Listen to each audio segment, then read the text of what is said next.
Ajith has a PPL. പുള്ളി ഒരു private pilot licence ഹോൾഡറാണ്. മദ്രാസ് IITയുടെ ഹെലികോപ്റ്റർ ടെസ്റ്റ് പൈലറ്റാണ്.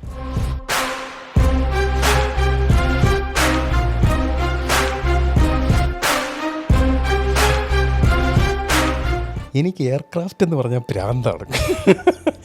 ഈ സാധനം ഇത് എങ്ങനെ എയറിൽ നിൽക്കുന്നു, ഇത് ഭയങ്കര സംഭവം. ഇതിൻ്റെ ഗാഡ്ജറ്റ്സ്, എൻ്റെ ദൈവമേ, ഞാൻ 24 മണിക്കൂർ നോക്കിക്കൊണ്ടിരിക്കുകയാണ്. നിങ്ങളുടെ പാഷൻ ഇസ് ഫ്ലൈയിങ് ആൻഡ് അത് മാത്രമാണ് ഒബ്സർവേഷൻ എങ്കിൽ എയർലൈൻ പൈലറ്റ് മാത്രമല്ല, there is A lot of other opportunity. As a pilot training school ഞാനത് ഇത് ഇങ്ങനെയല്ല സംസാരിക്കേണ്ടത്. എല്ലാവരും ഞാൻ പഠിപ്പിക്കുക, ആടിപ്പൊളി എന്നാണ് പറയേണ്ടത്. പക്ഷേ എന്നെ റിയാലിറ്റി മനസ്സിലാക്കി നിങ്ങൾ കൺഫൈൻഡ് സ്പേസിനകത്ത് ഒരു പരിചയവുമില്ലാത്ത ആളുടെ കൂടെ ജീവിതത്തിൻ്റെ ഒരു നല്ല പകുതി സ്പെൻഡ് ചെയ്യാൻ താല്പര്യമുണ്ടെങ്കിൽ മാത്രമേ ഈ പരിപാടി പിടിക്കാവൂ. ക്യാപ്റ്റൻ ആയി കഴിഞ്ഞു കഴിഞ്ഞാൽ ഈ പുള്ളിയെ നമുക്ക് പുഷ് ചെയ്ത് നമുക്ക് ലൈൻ ക്യാപ്റ്റൻ ആ ഏരിയയിലോട്ട് വിടാം. കാരണം എഞ്ചിനീയറിംഗ് ബാക്ക്ഗ്രൗണ്ട് ഉള്ളതുകൊണ്ട് ജീവിതത്തിൽ നമ്മൾ എപ്പോഴെങ്കിലും ഒരിക്കലെങ്കിലും ആഗ്രഹിച്ചിട്ടുണ്ടാവും ഒരു പൈലറ്റ് ആവാൻ പറ്റിയെങ്കിൽ, to go through the clouds എന്നൊക്കെ. അപ്പോൾ അതിന് വേണ്ടിയിട്ട് എന്തെല്ലാം എഫേർട്സ് നമ്മൾ ഇടണമെന്ന് പലർക്കും അറിയണ്ടാവില്ല. അതിൻ്റെ ഒരു ടോട്ടൽ എമൗണ്ട് ഇത്ര ആണെന്ന് കേൾക്കുമ്പോൾ തന്നെ ഭയന്ന് മാറി നിൽക്കുക. പക്ഷേ today in ginger media insights we have someone to give us insights into what takes you to be a pilot. Welcome, sir. Hi. And we have Mr. Karthik sir here, and he has an experience of over 22 വർഷത്തെ aviation ഫീൽഡിൽ ഒരു experience ഉണ്ട്. And I hope you are the best one to give me some insights into this. I will make a small ഒരു കുഞ്ഞു correction ഞാൻ വരുത്താം. പറയുമ്പോൾ എല്ലാം കറക്റ്റ് ആയിരിക്കണമല്ലോ, നാളൊരു ആർഗ്യുമെൻ്റ് വരരുത്. അതായത് 22 വർഷം എന്ന് പറഞ്ഞു കഴിഞ്ഞാൽ ഇതിനകത്ത് 10 വർഷം I have been in the cargo industry. 12 വർഷമാണ് ഏവിയേഷനിലുണ്ടായിരുന്നത്. അതിനകത്ത് good amount of time spend in Ras al Khaimah international airport. ഞാൻ ആ എയർപോർട്ടിൻ്റെ ഹെഡ് ഓഫ് ഏവിയേഷനും ബിസിനസ് ഡെവലപ്മെൻറ്റും ആയിരുന്നു. After that his when aviator training school അതിന് ശേഷമാണ് സംഭവിച്ചത് സ്റ്റാർട്ട് ചെയ്യുന്നത്. And you have been giving കുറേ വെബിനാർസ് ഒക്കെ നമ്മളിപ്പം നിലവിൽ സാർ എടുക്കുന്നു ആസ്പിറൻസിനായിട്ടുള്ളത്. അതെ, അപ്പോൾ അതായത് ചുരുക്കി പറഞ്ഞു കഴിഞ്ഞാൽ നമ്മൾ ഏവിയേറ്റർ ട്രെയിനിങ് സ്കൂൾ സ്റ്റാർട്ട് ചെയ്യുന്ന സമയത്ത് നമ്മൾ പേരൻസിനെ കാണുമ്പോൾ അവർ ഭയങ്കര കൺഫ്യൂസ്ഡ് ആയിട്ടുള്ള ചോദ്യങ്ങളാണ് ചോദിക്കുന്നത്. സർ, ഈ പൈലറ്റ് ലൈസൻസിൻ്റെ കൂടെ ഡിഗ്രിയും കൂടെ ഉണ്ടാവുമല്ലോ എന്നുള്ള ചോദ്യങ്ങളാണ് ചോദിക്കുക. പിന്നെ പലരും ക്യാഷ് നേരത്തെ, പിന്നെ ചെയ്യേണ്ട കാര്യങ്ങൾക്ക് ക്യാഷ് നേരത്തെ തരാൻ ട്രൈ ചെയ്യുക. ഇവർ നമുക്ക് മനസ്സിലായത് is that they are completely confused. അപ്പം നമ്മൾ വിചാരിച്ചു ഓക്കെ, അതായത് ഈ പൈലറ്റ് ലൈസൻസ് എടുക്കണോ വേണ്ടേ, ഇതിൽ കാശ് സ്പെൻഡ് ചെയ്യണോ വേണ്ടേ എന്ന് ഒരു കുട്ടിയും അല്ലെങ്കിൽ കുട്ടിയുടെ പേരൻസും റിയലൈസ് ചെയ്യണമെങ്കിൽ ഇതെന്താണെന്ന് അറിയണ്ടേ. അപ്പോൾ നമ്മൾ വിചാരിച്ചു ഓക്കെ, ഒരു വെബിനാർ സ്റ്റാർട്ട് ചെയ്യാം. അത് പ്യോർലി നമ്മൾ പൈലറ്റ് എങ്ങനെ ആവാം എന്നതിനെക്കുറിച്ചുള്ള മാത്രമായിരുന്നു. 2023 മുതൽ ഇത് ചെയ്യുന്നുണ്ട്. എനിക്ക് വയ്യാണ്ടാവുകയാണെങ്കിൽ ഉണ്ടാവത്തില്ല, അല്ലെങ്കിൽ എല്ലാ ഫ്രൈഡേയും ഉണ്ടാവും, എല്ലാ ഫ്രൈഡേയും. ഓക്കെ, ഇതിൻ്റെ സിസ്റ്റമാറ്റിക്, ഇതിൻ്റെ ഒരു പാറ്റേൺ എന്താണെന്നൊക്കെ പലർക്കും അറിയില്ല. അതാ ഞാനിപ്പം ഇൻട്രോയിൽ തന്നെ പറഞ്ഞത്, നമുക്കൊരു പൈലറ്റ് ആവണോ, 19 ലക്ഷം രൂപയാവും, നമ്മളൊരു സാധാരണക്കാരനെ കൊണ്ട് നടക്കുക എന്നൊക്കെ ചിന്തിക്കുന്നതായിരിക്കും.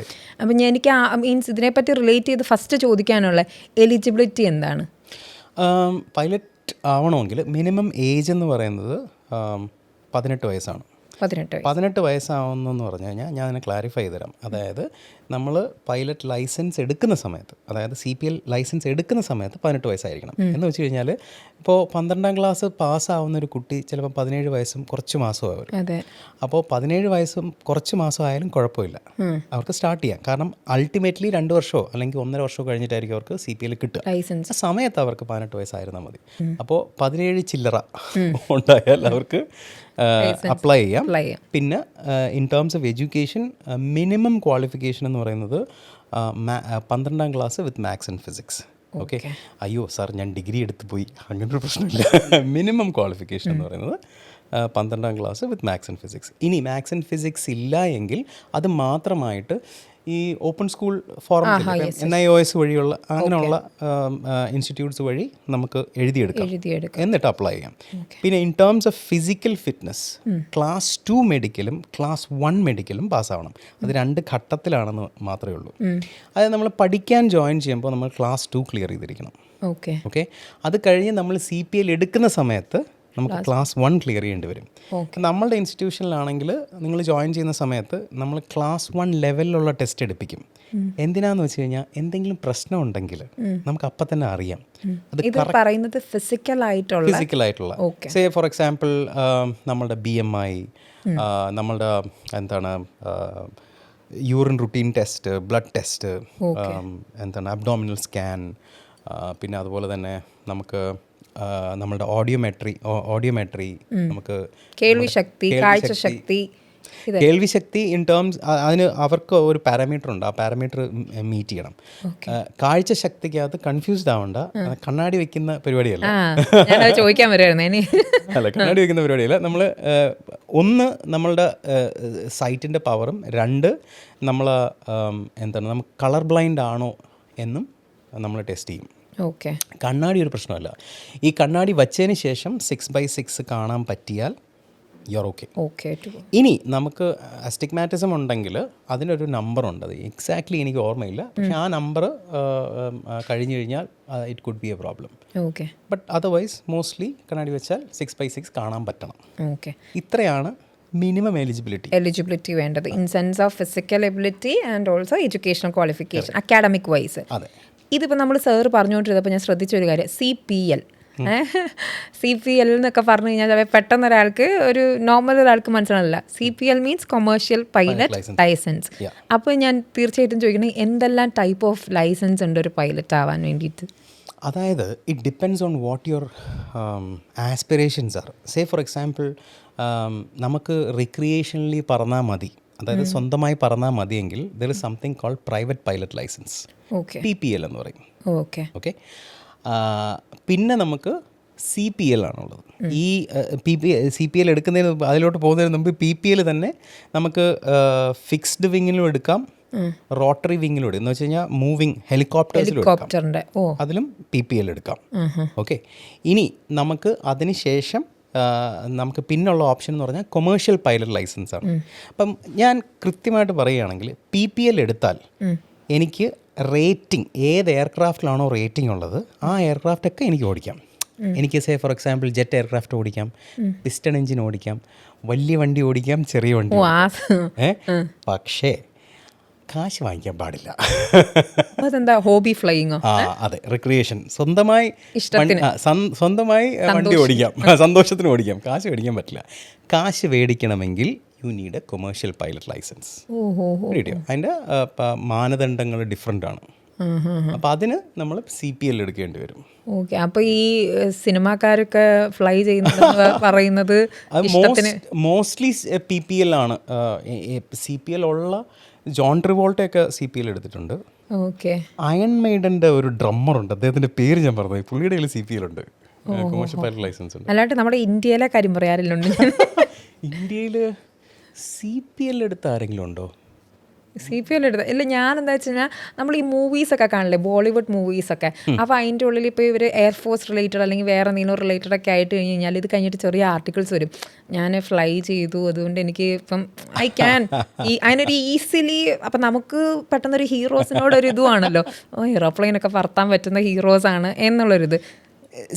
PPL എന്ന് പറയുന്ന സംഭവമില്ലേ, ഇതിനകത്ത് it might be interesting to know that നമ്മൾ അതായത് CPL എന്താണെന്ന് ഞാൻ പറഞ്ഞുതരാം. അതിനകത്ത് വരുന്ന എന്താണെന്ന് പറഞ്ഞു കഴിഞ്ഞാൽ PPLൻ്റെ പ്രത്യേകത പറയാൻ എളുപ്പമാണ്.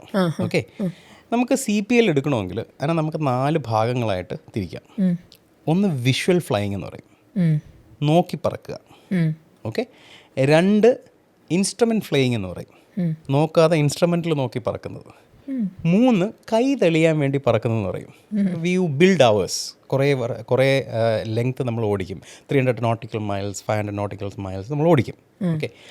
അതിനുശേഷം നമ്മൾ അച്ചടക്കത്തോടെ ഓടിക്കാൻ പഠിക്കും. അതാണ് കൊമേഴ്ഷ്യൽ റേറ്റിംഗ് എന്ന് പറയുന്നത്. അതായത് കൊമേഴ്ഷ്യൽ റേറ്റിങ്ങിൽ നമ്മൾ ഒരു ഓൾട്ടിറ്റ്യൂഡ് ഹോൾഡ് ചെയ്യാൻ പഠിക്കും, ഒരു പെർട്ടിക്കുലർ ബാങ്ക് ആംഗിളിൻ്റെ അപ്പുറത്ത് പോകാതിരിക്കാൻ, അല്ലെങ്കിൽ ഒരു ട്രിം ഹോൾഡ് ചെയ്യാൻ, അല്ലെങ്കിൽ ഒരു പെർട്ടിക്കുലർ അപ്രോച്ചിലോട്ട് പോകാൻ, ഇതൊക്കെ ലാൻഡിങ് അപ്രോച്ചിലോട്ടൊക്കെ പോകാനൊക്കെ കൊമേഴ്ഷ്യൽ റേറ്റിങ്ങിലായിരിക്കും നമ്മളെ പഠിപ്പിക്കുക. ഇതെല്ലാം കൂടെ ചേരുന്നതാണ് കൊമേഴ്ഷ്യൽ പൈലറ്റ് ലൈസൻസ്. ഓക്കെ. ഇതിനകത്ത് ഫസ്റ്റ് പാർട്ടില്ലേ, വിഷ്വലി നോക്കി പറക്കുക എന്ന് പറയുന്നത്. ഓക്കെ. അതാണ് ഇതിനകത്ത് കുറച്ചെങ്കിലും എളുപ്പവും എന്നാൽ ഡിഫിക്കൽട്ടുമായിട്ടുള്ളൊരു സംഭവം. ഓക്കെ. എളുപ്പം എന്താണെന്ന് വെച്ച് കഴിഞ്ഞാൽ അതിനകത്ത് കോംപ്ലിക്കേഷൻസ് കുറവാണ്. നമ്മളുടെ കയ്യിലൊരു മാപ്പ് ഉണ്ടാവും. നമ്മൾ എങ്ങനെയാണ് കാർ ഓടിക്കുന്നത്, നമ്മൾ നോക്കുന്നു, ആ വഴിയുണ്ട്, അവിടെ നിന്ന് ലെഫ്റ്റ് എടുക്കുന്നു, അങ്ങോട്ട് പോകുന്നു, റൈറ്റ് എടുക്കുന്നു. അതിനെ നമ്മൾ ഇതിൽ അപ്ലൈ ചെയ്യുക. നമ്മൾ വിഷ്വലി റൺവേയിലാണ്, നമുക്കറിയാം എങ്ങോട്ടാണ് പോകേണ്ടതെന്ന്. നമ്മൾ ടേക്ക് ഓഫ് ചെയ്യുന്നു. ടേക്ക് ഓഫ് ചെയ്ത് എയറിൽ എത്തിക്കഴിഞ്ഞ് കഴിഞ്ഞാൽ നമ്മളുടെ കയ്യിലൊരു മാപ്പ് ഉണ്ടാവും. ആ മാപ്പിൻ്റെ വേ പോയിൻറ്റ്സ് നോക്കിയിട്ട് നമ്മൾ താഴെ നോക്കിയിട്ട് അത് മാർക്ക് ചെയ്ത് പോകുന്നു. ഇപ്പോൾ ഉദാഹരണത്തിന് നമ്മൾ കൊച്ചിയിൽ നിന്ന് നമ്മൾ കണ്ണൂരോട്ട് പോവുകയാണെന്ന് വെച്ചോ, നമ്മളെ ഫസ്റ്റ് വേ പോയിൻ്റ് എന്ന് പറയുന്നത് കോസ്റ്റൽ ലൈൻ ആയിരിക്കും. അപ്പോൾ നമ്മൾ കോസ്റ്റൽ ലൈനിൽ എത്തുമ്പോഴത്തേക്കും അത് മാർക്ക് ചെയ്യും. അടുത്ത കോസ്റ്റൽ ലൈനിൽ കൂടെ ആയിരിക്കും നമ്മൾ ഫ്രണ്ടിലോട്ട് പോകുന്നത്. കാരണം കേരളത്തിൻ്റെ സൈഡ് കംപ്ലീറ്റ് കോസ്റ്റൽ ലൈനാണ് അല്ലേ. അപ്പോൾ അത് അടുത്ത വേ പോയിൻ്റ് നമ്മൾ മാർക്ക് ചെയ്യും. സേ ഫോർ എക്സാമ്പിൾ തൃശ്ശൂരിൽ ഏതെങ്കിലും സ്ഥലമായിരിക്കും. അപ്പോൾ നമ്മൾ അടുത്ത വേ പോയിൻ്റ് മാർക്ക് ചെയ്യും. ഇങ്ങനെ നമ്മൾ ഫ്ലൈ ചെയ്തിട്ട് ലാൻഡ് ചെയ്യുന്നതാണ് വിഷ്വലി നമ്മൾ ചെയ്യുക. വിഷ്വൽ ഓറിയൻറ്റേറ്റഡ് ഫ്ലൈയിങ് ആണ്. ഓക്കെ. ഇതിനകത്ത് നമുക്ക് ഡിഫിക്കൽട്ടി എന്താണെന്ന് വെച്ച് കഴിഞ്ഞാൽ നമ്മൾ ആദ്യമായിട്ട് പറക്കുകയല്ലേ. അപ്പം നമുക്ക് കുറച്ച് പാടുണ്ടാവും സിറ്റുവേഷണൽ അവയർനെസ് വരാനും ഇതിൻ്റെ ഈ ഉയരത്തിൻ്റെ പേടി മാറാനും ഒക്കെ കുറച്ച് ടൈം എടുക്കും. ഓക്കെ.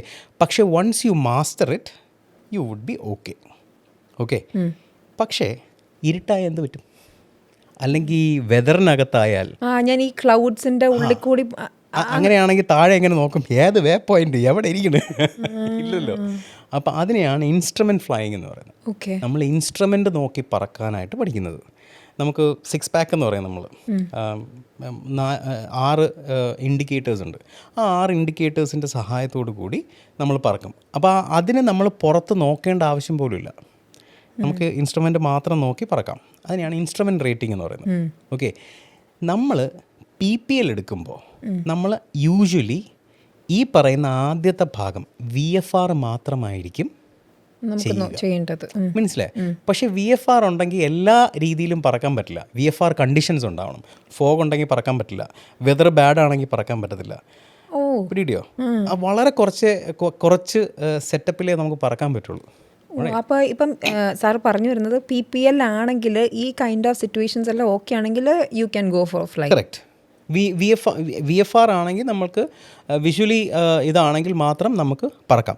ഇതിനകത്തൊരു സംഭവം ഉള്ളതെന്ന് പറഞ്ഞാൽ ചില ആൾക്കാരില്ലേ PPL എടുത്തിട്ട് അതിനകത്തൊരു ഇൻസ്ട്രുമെൻറ്റ് റേറ്റിംഗും കൂടെ എടുക്കും. അവർ പോയി ഇൻസ്ട്രുമെൻറ്റും കൂടെ പഠിക്കും. കാരണം എപ്പോഴും വേണോ പറക്കാമല്ലോ. മനസ്സിലായി. ഇതാണ് ഇതിൻ്റെ സംഭവം. ഇപ്പോൾ ഞാൻ അജിത്ത് ഒരു നല്ല എക്സാമ്പിളാണ്. Actor Ajith. Yes.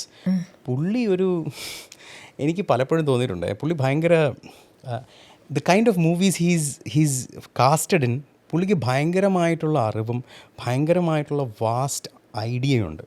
C I don't know how many of you know Ajith has a PPL. പുള്ളി ഒരു പ്രൈവറ്റ് പൈലറ്റ് ലൈസൻസ് ഹോൾഡറാണ്. I think he's certified for helicopter rotary വിങ്ങിന് പുള്ളി സർട്ടിഫൈഡ് ആണ്. പുള്ളി ആക്ച്വലി സ്റ്റാലിനെ ക്യാരി ചെയ്തിട്ടുണ്ട്.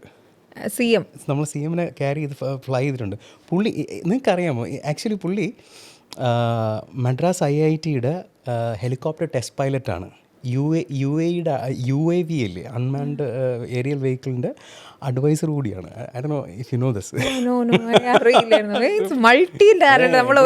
It's amazing things that he knows. അപ്പോൾ but he has a PPL. പുള്ളിയും കൊമേഴ്ഷ്യൽ പൈലറ്റ് ലൈസൻസിൽ അല്ല. That needs a huge dedication. നമ്മൾ അതിനായിട്ട് മാറ്റി വയ്ക്കണം. ഇതിനകത്ത് നമ്മൾ PPL എടുത്താൽ പോലും നമ്മൾ 6 മാസത്തിലൊരിക്കൽ പറഞ്ഞിരിക്കണം, അല്ലെങ്കിൽ അത് റീസൻസി പോകും. 6 മന്ത്സിൽ നമ്മൾ ഫ്ലൈ ചെയ്യണം നിർബന്ധമായിട്ടും. ഓക്കെ സാർ, നമ്മൾ ഇതൊക്കെ പറയുമ്പോൾ നമ്മൾ ഈ എലിജിബിലിറ്റിയുടെ കാര്യമൊക്കെ പറയുമ്പോൾ ചിലപ്പോൾ ഇപ്പം ഒരാഗ്രഹമുള്ള ഒരു കുട്ടി, ഒരു 12th കഴിഞ്ഞിട്ടുള്ള കുട്ടി, ഈ സിലബസിൻ്റെ ഉള്ളിൽ എന്തൊക്കെ വരുന്നുണ്ട് സബ്ജക്ട്സ്. അപ്പം നമ്മൾ ഫിസിക്സും മാത്സും പറയുമ്പോൾ തന്നെ എല്ലാവർക്കും ഒത്തിരി ആൾക്കാരില്ല ഫിസിക്സിനും മാത്സിനും എത്രത്തോളം സ്നേഹിക്കുന്നവരെന്നാണ് എനിക്ക് തോന്നുന്നത്. അപ്പോൾ നമുക്ക് ഈ ഒരു സബ്ജക്ട്സിലേക്ക് വരുമ്പോൾ എന്തായിരിക്കും, ഐ മീൻ ഞാനേ അത് ചുരുക്കി പറഞ്ഞുതരാം. കാരണം ഞാൻ ഇതിന് മുമ്പ് ഇത് ഭയങ്കരമായിട്ട് എക്സ്പ്ലെയിൻ ചെയ്തിട്ടുണ്ട്. ഓക്കെ. അതായത് if you are to become a CPL holder, commercial pilot licence ആവണമെങ്കിൽ ബേസിക്കലി നമുക്ക് വേണ്ടതെന്ന് പറഞ്ഞു കഴിഞ്ഞാൽ നമുക്ക് ആദ്യം എങ്ങനെയാണോ നമ്മളൊരു ഡ്രൈവിംഗ് ലൈസൻസ് എടുക്കുന്നത് അങ്ങനെ നമ്മൾ RTOയുടെ അടുത്തല്ലേ ഡ്രൈവിംഗ് ലൈസൻസ് വേണം, അതേപോലെ നമ്മൾ DGCA അടുത്ത് പോകണം. എന്നിട്ട് we have to apply for ഒരു കമ്പ്യൂട്ടർ നമ്പറിന് അപ്ലൈ ചെയ്യണം. ആ കമ്പ്യൂട്ടർ നമ്പറാണ് നമ്മളും DGCAയും തമ്മിലുള്ളൊരു കണക്ഷൻ. നമ്മളുടെ എക്സാമിനേഷൻസ്, മെഡിക്കൽസ് എല്ലാം ഈ കമ്പ്യൂട്ടർ നമ്പറിനകത്തായിരിക്കും സ്റ്റോർഡ്. ഈ കമ്പ്യൂട്ടർ നമ്പർ കിട്ടിക്കഴിഞ്ഞാൽ പിന്നെ DGCA പറയുന്നത് ഓക്കെ, ഐ റെക്കഗ്നൈസ് യു, നിങ്ങൾക്ക് CPL ഹോൾഡർ ആവണം, വെരി ഗുഡ്, നിങ്ങൾ പോയി 5 സബ്ജക്റ്റും RTRും എടുത്തിട്ട് വരുമെന്ന് പറയും. 5 സബ്ജക്റ്റ് എന്ന് പറഞ്ഞു കഴിഞ്ഞാൽ meteorology, navigation, regulation, technical specific, technical general, പിന്നെ RTR എന്ന് പറഞ്ഞു കഴിഞ്ഞാൽ കോമൺവെൽത്ത് കൺട്രീസിലെല്ലാം വയർലെസ് യൂസ് ചെയ്യാനായിട്ട് നമുക്ക് ലൈസൻസ് വേണം. അത് RTR എന്ന് പറയുന്നത്. ഇതിനകത്ത് ഫിസിക്സ്, മാത്സിൻ്റെ കാര്യം എന്തുകൊണ്ടാണെന്ന് വെച്ച് കഴിഞ്ഞാൽ ഇതിനകത്തൊരു സാധനം വരും, നാവിഗേഷൻ എന്ന് പറയുന്നത്. നമ്മൾ ഫ്ലൈയിങ് പറയുന്നത് എന്താണെന്നറിയാം, ഏവിയേറ്റ്, നാവിഗേറ്റ്, കമ്മ്യൂണിക്കേറ്റ് എന്നാണ്. ഓക്കെ, ഈ 3 കാര്യങ്ങളും ഭയങ്കര ഇമ്പോർട്ടൻ്റ് ആണ്. അതിനകത്ത് ഏറ്റവും ഇമ്പോർട്ടൻ്റ് എന്ന് പറയുന്നത് നാവിഗേറ്റ് ആണ്. അതായത് ഒരു എയർക്രാഫ്റ്റ് പൊങ്ങിക്കഴിഞ്ഞാൽ അത് താഴെ കൊണ്ടുവരണമെങ്കിൽ നാവിഗേറ്റ് ചെയ്യാൻ അറിയണം. അപ്പോൾ navigation is a huge subject which involves maths, physics, a lot of geography. പിടിയോ? നമ്മൾ ഞാനൊരു കാര്യം പറയാം. ഐ നോ ദാറ്റ് എല്ലാവരും സ്കൂളുകളിൽ പോയി ഒരു ഡയലോഗ് അടിക്കും. എന്താണ്, I am not against anybody, I am just saying that everybody from several parts, അതായത് നമ്മളുടെ എന്താണ് സാമൂഹിക തട്ടിലുള്ള എല്ലാവരും പോയി പറയുന്ന, സ്കൂളുകളിൽ പോയി പ്രസംഗിക്കുമ്പോൾ പറയുന്നതാണ്, എന്താണ്, ഞാനത്ര എഡ്യൂക്കേറ്റഡ് അല്ല, പക്ഷേ ഞാൻ ഇവിടം വരെ എത്തി എന്ന് പറയുന്നതും. പിന്നെ ഞാൻ പലരും പറയുന്ന കേട്ടിട്ടുണ്ട്, ഈ എന്താണ്, ഇതൊക്കെ എന്തിനാണ് പഠിച്ചതെന്ന് എനിക്കറിയില്ല, ഒരുപാട് കാര്യങ്ങൾ പഠിച്ചിട്ടുണ്ട്. ഞാൻ പറയാൻ കാരണം എന്താ പറയാം, നമ്മളുടെ എഡ്യൂക്കേഷൻ സിസ്റ്റത്തിന് ഒരു ഡ്രോബാക്ക് ഉണ്ട്, അഡ്വാൻറ്റേജ് ഉണ്ട്. ഡ്രോബാക്ക് എന്ന് പറഞ്ഞാൽ നമ്മളുടെ ഇത് എല്ലാം പഠിക്കാൻ പറയും. അന്നത്തെ കാലത്ത് അത് ഇമ്പോർട്ടൻ്റ് ആയിരുന്നു.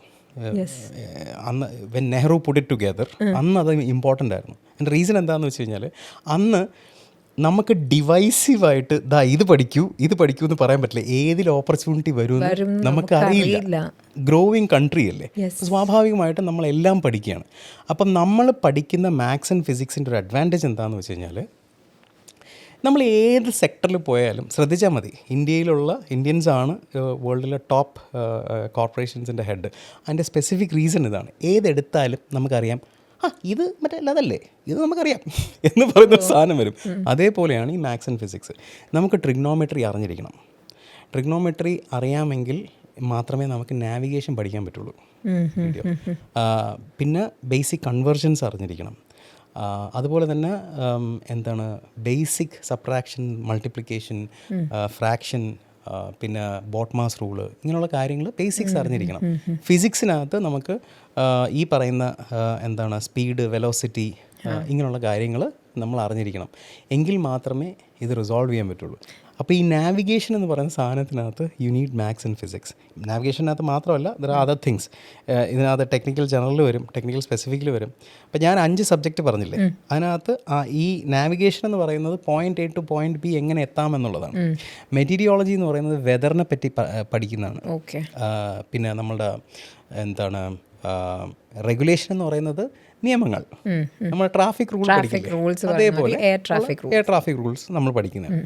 പിന്നെ നമ്മൾ പഠിക്കുന്ന ഒരു ടെക്നിക്കൽ ജനറലാണ്. അതിനകത്ത് നമ്മൾ എയർ ഫ്രെയിമിനെ പറ്റി, എയർക്രാഫ്റ്റിനെ പറ്റി, അതിൻ്റെ ഏവിയോണിക്സിനെ പറ്റി, അതിൻ്റെ എൻജിൻസിനെ പറ്റി ഒക്കെ പഠിക്കുന്നത് അതിനകത്താണ്.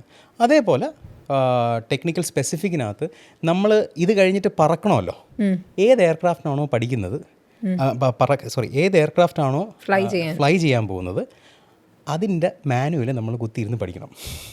ആ എയർക്രാഫ്റ്റിൻ്റെ ലിമിറ്റ്സ് എന്താണ്, അതെന്ത് ചെയ്യും, എന്ത് ചെയ്യില്ല, അത് നമ്മൾ പഠിക്കണം. എന്നിട്ടാണ് നമ്മൾ ആക്ച്വലി അത് പറത്താൻ പോവുക. ഇതാണ് 5 സബ്ജക്ട്സ്. പിന്നെ RTR.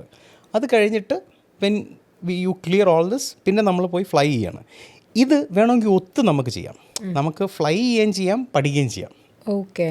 റിക്വയർമെൻറ്റ് എന്താണ്, നിങ്ങൾ 5 സബ്ജക്റ്റ് പാസ്സാവണം, RTR ഉണ്ടായിരിക്കണം, 200 മണിക്കൂർ ഫ്ലൈ ചെയ്യണം. ഇതാണ് റിക്വയർമെൻറ്റ്. അതായത് സാർ നമുക്ക് വേണമെങ്കിൽ ഹോം സ്റ്റഡി ചെയ്യാം എന്നുള്ള യെസ് യു ക്യാൻ. അങ്ങനെ ക്രാക്ക് ചെയ്യാവുന്നതേ ഉള്ളൂ. അവിടെ ഒരു ക്രിട്ടിക്കൽ പ്രശ്നമുണ്ട്. അതായത് നമ്മൾ ഹോം സ്റ്റഡി ചെയ്യുമ്പോൾ നമ്മൾ ഒരു പഴഞ്ചൊല്ലുണ്ട്, എന്താണ്, ആശാനില്ലാത്ത വിദ്യ കുറ്റിയില്ലാത്ത വെടി പോലെയാണ്. അതേപോലെ നമ്മൾ കറക്റ്റായിട്ട് പഠിച്ചില്ലെങ്കിൽ ചിലപ്പം അൺലേൺ ചെയ്യാൻ പാടുപെടും. നമ്മൾ തെറ്റായിട്ട് പഠിച്ചു വെച്ച് കഴിഞ്ഞാൽ പിന്നെ അത് കറക്റ്റ് ചെയ്യാൻ നമ്മൾ പലപ്പോഴും കഷ്ടപ്പെടും. അപ്പോൾ യെസ്, തന്നെ പഠിക്കാവുന്നേ ഉള്ളൂ. പക്ഷേ take the help of A captain or ഈ പരീക്ഷ ഒരുപാട് പ്രാവശ്യം എഴുതി പരിചയമുള്ള ആരുടെയെങ്കിലും ഹെൽപ്പ് ഇല്ലാതെ പഠിച്ചു കഴിഞ്ഞാൽ ചിലപ്പം തെറ്റാൻ ചാൻസ് ഉണ്ട്. പിന്നെ അത് കറക്റ്റ് ചെയ്യാൻ ഭയങ്കര പാടാണ്. അതിനി നമ്മൾ കറക്റ്റ് ചെയ്ത് പരീക്ഷ പാസ്സായാലും ഒരു ക്രിട്ടിക്കൽ സിറ്റുവേഷനിൽ ഈ സാധനം നമ്മളെ തിരിച്ച് ബൈറ്റ് ചെയ്യാൻ വരും. അപ്പം aeronautical knowledge has to be there. അവിടെ ഒരു കോംപ്രമൈസ് ഇല്ല. ഇത് നമ്മളിതെല്ലാം പറയുമ്പോൾ എത്ര നാളെടുക്കും എനിക്കൊരു പൈലറ്റ് ആവാൻ വേണ്ടിയിട്ട് അങ്ങനെ പറയുമ്പോഴോ? അതൊരു ക്രിട്ടിക്കൽ ക്വസ്റ്റ്യൻ ആണ് കേട്ടോ. അതായത് it depends on where. Okay, if you studying in India, average 2 മുതൽ 2.5 വർഷം വരെയാണ്. ഓക്കെ, അതിൻ്റെ റീസൺ എന്താണെന്ന് വെച്ച് കഴിഞ്ഞാൽ ഇന്ത്യയിൽ കൊമേഴ്ഷ്യൽ ഫ്ലൈയിങ്ങിനാണ് കൂടുതൽ എയർ സ്പേസ് ഡെഡിക്കേറ്റ് ചെയ്തിട്ടുള്ളത്. ട്രെയിനിങ്ങിന് ഇല്ല എന്നല്ല ഞാൻ പറയുന്നത്, കമ്പാരിറ്റീവ്ലി ഇറ്റ് ഇസ് ലോവർ. അപ്പോൾ എന്ത് പറ്റുമെന്ന് പറഞ്ഞാൽ നമുക്ക് എപ്പോഴും ട്രെയിൻ ചെയ്യാനായിട്ട് അല്ലെങ്കിൽ ട്രെയിനിങ് ഫ്ലൈറ്റ്സിന് എപ്പോഴും സ്ലോട്ട് കിട്ടണമെന്നില്ല. ഓക്കെ, അപ്പോൾ നമ്മൾ കുറച്ചും കൂടെ ടൈം എടുക്കും. പിന്നെ ഇന്ത്യയിൽ ഒരുപാട് ആർട്ടിക്കിൾസ് വന്നിട്ടുണ്ട്, അൺഅവൈലബിലിറ്റി ഓഫ് എന്താ പറയണ്ട instructors, unavailability of flight engineers, ഇതിനെ മെയിൻ്റനൻസ് ചെയ്യണ്ടേ, അതിനൊക്കെ ബുദ്ധിമുട്ടുള്ളതുകൊണ്ട് കുറച്ച് ഡിലേസ് ഇവിടെ നമ്മളെ നാട്ടിൽ വരാറുണ്ട്. ഇന്ത്യക്ക് പുറത്ത് എഗെയിൻ പലയിടത്തും പല രീതിയിലാണ്. US ആവറേജ് 8 to 10 months ആണ്. 8 to 10 months. അപ്പോൾ സാർ ഈ ഇതില്ലേ സബ്ജക്ട്സ് ഇതിൻ്റെ കൂടെ തന്നെ വരുമോ? ഇല്ല. അതായത് നമ്മൾ ഇപ്പോൾ ഇന്ത്യക്ക് അകത്ത് പഠിക്കുകയാണെങ്കിൽ നമ്മൾ ഈ 5 സബ്ജക്റ്റും RTRും ചെയ്തിട്ട് നമ്മൾ പോയി പറക്കുകയാണ്. ഓക്കെ, ഇന്ത്യക്ക് പുറത്താണ് പഠിക്കുന്നുണ്ടെങ്കിൽ നമ്മൾ ഇവിടെ നിന്ന് 3 സബ്ജക്റ്റ് എടുത്തിട്ട് വേണം പോവാൻ. അതിൻ്റെ കാരണം എന്താണെന്ന് വെച്ച് കഴിഞ്ഞാൽ നമ്മൾ പുറത്തെ ലൈസൻസുകാർ ഇന്ത്യയിൽ വന്ന് കൺവേർട്ട് ചെയ്യുകയാണെങ്കിൽ അവർ ഈ 3 സബ്ജക്റ്റും പിന്നെ അത് ഫ്ലൈ ചെയ്തും കാണിക്കണം, കൂടെ RTRും ഉണ്ടായിരിക്കണം, എങ്കിലേ ഇന്ത്യൻ ലൈസൻസ് തരുള്ളൂ. അപ്പോൾ ഇവിടെ നിന്ന് പുറത്ത് പഠിക്കുന്ന പിള്ളേരെല്ലാം ചെയ്യുന്നത് എന്താണെന്ന് വെച്ചാൽ അവർ ഈ 3 സബ്ജക്റ്റ് മെറ്റീരിയോളജി, നാവിഗേഷൻ, റെഗുലേഷൻ, പിന്നെ RTR ലൈസൻസും എടുത്തിട്ടാണ് അവർ പോവുക. അവർ പോയിട്ട് അവിടെ പോയി അവർ ഈ 200 മണിക്കൂർ റിക്വയർമെൻ്റ് ഫ്ലൈയിങ് ഇല്ലേ, അത് അവിടെ പോയി അവർ കംപ്ലീറ്റ് ചെയ്യും. എന്നിട്ട് തിരിച്ച് വന്നിട്ട് അവരതിനെ കൺവേർട്ട് ചെയ്യും. DGCAയിൽ കൺവേർഷന് കൊടുക്കും. അപ്പോൾ DGCA പറയും ഓക്കെ ഫൈൻ, നിങ്ങൾ മറ്റേ സബ്ജക്ട്സ് പാസ്സായോ? 3 എണ്ണം പാസ്സായി, ഓക്കെ, എനിക്ക് പറന്ന് കാണിക്കോ, നിങ്ങൾക്ക് പറക്കാൻ അറിയാമെന്ന് നോക്കും. അതിന് ഡേ ചെക്ക്, നൈറ്റ് ചെക്ക്, പിന്നെ എന്താണ് ക്രോസ് കൺട്രി ഉണ്ടാവും. അത് ഡേ ചെക്ക്, നൈറ്റ് ചെക്ക് എന്ന് പറഞ്ഞു കഴിഞ്ഞാൽ ഞാൻ നേരത്തെ പറഞ്ഞ പോലെ VFR, IFR, പിന്നെ ലോങ് ഡിസ്റ്റൻസ് ക്രോസ് കൺട്രി എന്ന് പറയുന്ന സാധനം. 200 nautical miles, 300 nautical miles requirement ഉണ്ട്. അത് ഫ്ലൈ ചെയ്ത് കാണിച്ചു കഴിഞ്ഞാൽ ഇത് കൺവേർട്ടഡ് ആവും. അപ്പോൾ ഈ സബ്ജക്ട്സിൻ്റെ കാര്യം എങ്ങനെയാണെന്ന് വെച്ച് കഴിഞ്ഞാൽ നമ്മളൊരു പുതിയ രാജ്യത്ത് പോയാൽ നമ്മൾ ഈ പഠിച്ചല്ലേ ആ സബ്ജക്റ്റ് ഒന്നും കൂടെ അവിടെ പോയി പഠിക്കണം. ഇതിനകത്ത് ഒരു ചില സ്ഥലങ്ങളിൽ ഒരുപാട് പഠിക്കേണ്ടി വരും. ന്യൂസിലൻഡ് 18 പേപ്പർ, ഇവിടെ 5 പേപ്പറില്ല, അവിടെ 18 paper. South Africa 14 or 18 paper ഉണ്ട് അവർക്ക്. ഈ പേപ്പേഴ്സ് കൂടുന്നതിൻ്റെ കാര്യം എന്താ? ഇപ്പം ഞാൻ വേറെ ചോദിക്കാൻ കാരണം വെച്ചാൽ നമ്മളിതിൻ്റെ കോസ്റ്റും കൂടി പറയുമല്ലോ. നമ്മളുടെ എന്താ പറയുക, നമ്മുടെ അക്കാഡമിക്സ് ആൻഡ് ഫുൾ ഒരു ഫീ എന്ന് പറയുന്ന ഒരു കാര്യമുണ്ടല്ലോ, അത് does it varies large amount? That's very funny actually. If you look at India, ഒരു നല്ല പ്രീമിയം ഇൻസ്റ്റിറ്റ്യൂട്ടിൽ പഠിക്കാൻ എനിവെയർ ബിറ്റ്വീൻ 50 to 60 lakhs ആവും, അല്ലെങ്കിൽ 50 to 57 lakhs ആവും. ഇതേ പൈസ തന്നെയാണ് നമ്മൾ പുറത്ത് പോയി US പോയി പഠിക്കുകയാണെങ്കിൽ എനിവെയർ ബിറ്റ്വീൻ 50 to 60 lakh ആകും. നല്ലവണ്ണം ചെക്ക് റൈഡ് ഒന്നും തോക്കാതെ പഠിച്ചു കഴിഞ്ഞാൽ 50 ലക്ഷം രൂപയ്ക്കകത്തും തീർക്കാം നമുക്ക്. ഓക്കെ, അതായത് നിങ്ങൾ കൂടുതൽ ഫ്ലൈ ചെയ്താൽ കൂടുതൽ കാശ്. അതെ, അതായത് തോറ്റു പഠിച്ചാൽ കൂടുതൽ. അതായത് ഞാൻ പലരും പറഞ്ഞു കേട്ടിട്ടുണ്ട്, എന്താണ് അമേരിക്കയിൽ 60, 65, 70 ലക്ഷം രൂപയാവും. അപ്പം നമ്മളപ്പം അതെങ്ങനെ ആവുന്നത്, നമ്മൾ കാൽക്കുലേറ്റ് ചെയ്യുമ്പോൾ ആവത്തില്ല. അപ്പോൾ പിന്നീടാണ് എനിക്ക് മനസ്സിലായത്, ഇത് പിള്ളേരവിടെ പോയി ചെക്ക് റൈഡ്സ് തോക്കുമ്പോൾ, അമേരിക്ക എക്സ്പെൻസീവ് പ്ലേസ് ആണ്, നമ്മൾ ചെക്ക് റൈഡ്സ് തോക്കുമ്പോൾ നമ്മൾ അവിടെ സ്റ്റേ ബാക്ക് ചെയ്യാണ്. അവിടെ സ്റ്റേ ബാക്ക് ചെയ്യുമ്പോൾ $1000 കയറുന്ന ഒരു മാസം. ഓക്കെ, ഇവിടെ ഇരിക്കുന്നവർ ഇത് അറിയുന്നില്ല. അപ്പോൾ നമ്മൾ ചെയ്യുന്നത് എന്താണെന്ന് വെച്ച് കഴിഞ്ഞാൽ നമ്മൾ മാൻഡേറ്ററി ആയിട്ട് VFRന് 20 മണിക്കൂർ ട്രെയിൻ ചെയ്യിപ്പിച്ചിട്ട്, അതായത് സിമുലേറ്ററിൽ ഇരുത്തി ട്രെയിൻ ചെയ്യിപ്പിച്ചിട്ട് വിടുള്ളൂ. If you are going through aviator training school, mandatory you have to train, വേറെ ചോയ്സ് ഒന്നുമില്ല. കാരണം എന്താണെന്ന് വെച്ച് കഴിഞ്ഞാൽ ഇപ്പം ഞാനും അമ്മുവും കൂടിയാണ് ഫ്ലൈ ചെയ്യാൻ പോകണമെന്ന് വെച്ചാൽ, അമ്മു എൻ്റെ ഇൻസ്ട്രക്ടറാണ്. അമ്മുവിൻ്റെ CPL ആയിരിക്കും എനിക്ക് SPL ഇഷ്യൂ ചെയ്യുക, സ്റ്റുഡൻറ്റ് പൈലറ്റ് ലൈസൻസ് ഇഷ്യൂ ചെയ്യുക. ഓക്കെ, അപ്പോൾ അമ്മു എന്നെ ചെക്ക് ചെയ്യും അല്ലേ. അപ്പോൾ അമ്മു എന്നെ പഠിപ്പിക്കുകയാണ്. പഠിപ്പിച്ചുകൊണ്ടിരിക്കുമ്പോഴത്തേക്കും ആദ്യത്തെ മെനൂർ കാണിക്കുകയാണ്. അപ്പോൾ എനിക്കിതിനെപ്പറ്റി ഒരു വിവരവും ഇല്ല. അപ്പോൾ എൻ്റെ അടുത്ത് പറയുന്നത് ഹൊറൈസൺ എവിടെയാണെന്ന് അറിയാമോ, അത് ഞാൻ എന്ന് പറയുമ്പോൾ അമ്മു നോട്ട് ചെയ്യും. ഓഹ് വലിയ പണിയായിരിക്കും, മനസ്സിലായോ. ഇനി പുള്ളി നല്ലവണ്ണം പെർഫോം ചെയ്താലും അമ്മുവിന് പുള്ളിക്കാരനെ ഒറ്റയ്ക്ക് പറത്താൻ അല്ലെങ്കിൽ എന്നെ ഒറ്റയ്ക്ക് വിടാനായിട്ട് മടിയായിരിക്കും. അതിന് സോളോ റിലീസ് എന്ന് പറയും. അപ്പോൾ ഈ VFR പറക്കുമ്പോൾ ഈ സോളോ റിലീസ് ഭയങ്കര ക്രിട്ടിക്കലാണ്. അതായത് ഒറ്റയ്ക്ക് പറന്ന് തുടങ്ങിയാലേ ബാക്കിയുള്ള പരിപാടികൾ നടക്കുള്ളൂ. അപ്പോൾ ഈ സോളോ റിലീസ് എന്ന് പറയുന്നത് നമ്മളെ സ്റ്റുഡൻസിൻ്റെ അടുത്ത് പറയുന്നത് 15 മണിക്കൂറിനകത്ത് നിങ്ങൾ എടുത്തേ പറ്റുള്ളൂ. സാധാരണഗതിയിൽ ഈ സോളോ അങ്ങ് പോവും, 25 മണിക്കൂർ 40 മണിക്കൂർ ഒക്കെ പോവും. എനിക്കറിയാവുന്നുള്ളൊരു കുട്ടി US പോയി 90 മണിക്കൂർ ഫ്ലൈ ചെയ്തിട്ടുണ്ട് സോളോ കിട്ടാനായിട്ട്. അവിടെ ഈ കോൺഫിഡൻസ് ഇഷ്യൂ ആണ്. നമ്മൾ CFIയുടെ കോൺഫിഡൻസ് എടുക്കുക ഭയങ്കര ക്രിട്ടിക്കലാണ്. അതുകൊണ്ടാണ് നമ്മളുടെ ഇൻസ്റ്റിറ്റ്യൂഷൻസിൽ പഠിപ്പിക്കാൻ, അതായത് പരീക്ഷ പാസ്സാകാൻ വേണ്ടി അവിടെ പഠിപ്പിക്കില്ല. പെട്ടെന്ന് ലൈസൻസ് വേണമെന്നുള്ളവർ പ്ലീസ് ഡോണ്ട് കം എന്നാണ് ഞാൻ പറയുന്നത്. Because we give more preference to knowledge. Okay, knowledge build ചെയ്യുന്നതിനാണ് നമ്മൾ കൂടുതൽ പ്രിഫറൻസ് കൊടുക്കുക. അവിടെ എഴുതി വെച്ചിട്ടുണ്ട്. അപ്പോൾ നിങ്ങളോട് നിങ്ങളുടെ CFI ഒരു ചോദ്യം ചോദിക്കുമ്പം അതിന് കൃത്യമായിട്ടുള്ള ഉത്തരം CFIക്ക് കിട്ടിയാൽ അവർ കോൺഫിഡൻ്റ് ആയിരിക്കും. അത്ര പെട്ടെന്ന് നിങ്ങൾ സോളോ റിലീസ് ചെയ്യും. അത്ര കുറച്ച് പൈസ നിങ്ങൾക്ക് ആവുള്ളൂ. ഈ സോളോ ഇത് 200 hours ഉള്ളിൽ വരുന്നതല്ലേ? അതെ, സോളോ റിലീസ് എന്ന് പറയും. ഇത് ഒരിടത്തല്ല, ഇതങ്ങ് കിടക്കുകയാണ്. ഇനി സോളോ റിലീസ് പോലെ വേറെ സാധനം എയർലൈനിൽ കയറുമ്പോൾ നമുക്ക് ലൈൻ റിലീസ് എന്ന് പറയുന്നൊരു സാധനം വരും. ഇതേപോലെയാണ്. നമ്മൾ വിചാരിക്കും പോലെ നമ്മൾ എയർലൈനിൽ കയറിയ ഉടനെ നമുക്ക് പറക്കാൻ പറ്റില്ല. നമ്മൾ ട്രെയിൻ ചെയ്യിപ്പിച്ചതിന് ശേഷം നമുക്ക് ലൈൻ റിലീസ് എന്ന് പറയുന്ന ഒരു പരിപാടിയുണ്ട്. അതിനകത്ത് ആദ്യം നമുക്കൊരു സിം ചെക്ക് ഉണ്ടാകും. സിമുലേറ്ററിൽ നമ്മളെ ചെക്ക് ചെയ്യും. അത് നമ്മളത് for example Trivandrum to Bangalore എന്ന് പറയുന്ന റൂട്ടിലാണ് നമ്മളെ ലൈൻ റിലീസിന് അയക്കുന്നതെന്ന് വെച്ചോ. നമ്മൾ കോക്പിറ്റിലിരുത്തും. നമ്മുടെ കൂടെ ക്യാപ്റ്റൻ ഉണ്ടാവും, നമുക്കൊരു ഒബ്സർവിങ് പൈലറ്റ് ഉണ്ടാവും, ഒരു ചെക്ക് പൈലറ്റ് ഉണ്ടാവും. എന്നിട്ട് നമ്മൾ പറക്കുന്ന ഇവർ കണ്ടിന്യൂസ്ലി ഒബ്സർവ് ചെയ്യും. നമ്മളെങ്ങനെയാണ് ചെയ്യുന്നത്, എങ്ങനെയാണ് സിറ്റുവേഷൻസ് ഹാൻഡിൽ ചെയ്യുന്നത്. എന്നിട്ട് ക്യാപ്റ്റൻ്റെ ഒപ്പീനിയനും ഒബ്സർവിങ് പൈലറ്റിൻ്റെ ഒപ്പീനിയനും ഫൈനലി ചെക്ക് പൈലറ്റിൻ്റെ ഒപ്പീനിയനും കഴിഞ്ഞിട്ടാണ് നമുക്ക് ആ ലൈനിൽ പറന്നു തുടങ്ങുക. ഇനി ആ ലൈൻ മാറുകയാണെങ്കിൽ ഇതേപോലെ വേറൊരു ലൈൻ ഒന്നോടെ ഇനി എവിടൊക്കെ പറക്കണോ അവിടൊക്കെ ഈ ലൈൻ റിലീസ് ഉണ്ട്. ഇനി അത് കഴിഞ്ഞ് നമ്മൾ ക്യാപ്റ്റനായി കഴിയുമ്പോൾ ഈ സാധനത്തിന് അതിൻ്റെ മോഡൊന്ന് മാറും. എന്നാലും ലൈൻ റിലീസ് എന്ന് പറയുന്ന സംഭവം ഉണ്ടായിരിക്കും. ഇനി ക്യാപ്റ്റൻ ആവണമെങ്കിലും there is a list of exams that you will have to write before you could become a captain. നിറയെ കടമ്പകളുണ്ട്. എനിക്കിത് പെട്ടെന്ന് പറഞ്ഞപ്പോൾ ഏതൊക്കെയോ മൂവീസിൽ ഈ ഇവർ പോകുന്ന ട്രെയിനിങ്ങും ഒക്കെ എനിക്കിങ്ങനെ ഓർമ്മ വന്നു. ഇങ്ങനെ എന്തൊക്കെയോ ഇങ്ങനെ ഞാനൊരു കാര്യം പറയട്ടെ, ഇപ്പോൾ ഒരു വല്ലാത്തൊരു ട്രെൻഡ് സ്റ്റാർട്ട് ചെയ്തിരിക്കുകയാണ്. അതായത് ഞാൻ അഡ്വർടൈസ്മെൻറ്റ് കാണുന്നുണ്ട്, ഓരോരുത്തർ വന്നിട്ട് പറയുന്നത് 40 ലക്ഷം പൈലറ്റ്സിന് ആവശ്യമുണ്ട്, 20 ലക്ഷം പൈലറ്റ്സിന് അടുത്ത ഓപ്പർച്യൂണിറ്റീസ് വാസ്റ്റ് ആണെന്ന്. എൻ്റെ അടുത്ത് വരുന്നവരുടെ അടുത്ത് ഞാൻ എപ്പോഴും പറയുന്നൊരു കാര്യമാണ്, നിങ്ങൾ ഒരിക്കലും ഇതൊരു പുതിയ ജോലിയാണല്ലോ, ഇത് നമുക്ക് ട്രൈ ചെയ്താലോ, ഒരുപാട് ഓപ്പർച്യൂണിറ്റി ഉണ്ടല്ലോ എന്ന് വിചാരിച്ച് വരേണ്ട ഒരു ജോലി അല്ല ഇത്. Shouldn't approach in that way. കാരണം അതായത് അമ്മുവിന് ഒരു ചെറിയ കൺഫൈൻഡ് സ്പേസിനകത്ത് ഒരു പരിചയവുമില്ലാത്ത ആളുടെ കൂടെ ജീവിതത്തിൻ്റെ ഒരു നല്ല പകുതി സ്പെൻഡ് ചെയ്യാൻ താല്പര്യമുണ്ടെങ്കിൽ മാത്രമേ ഈ പരിപാടി പിടിക്കാവൂ. കാരണം അതാണ് കോക്പിറ്റ്.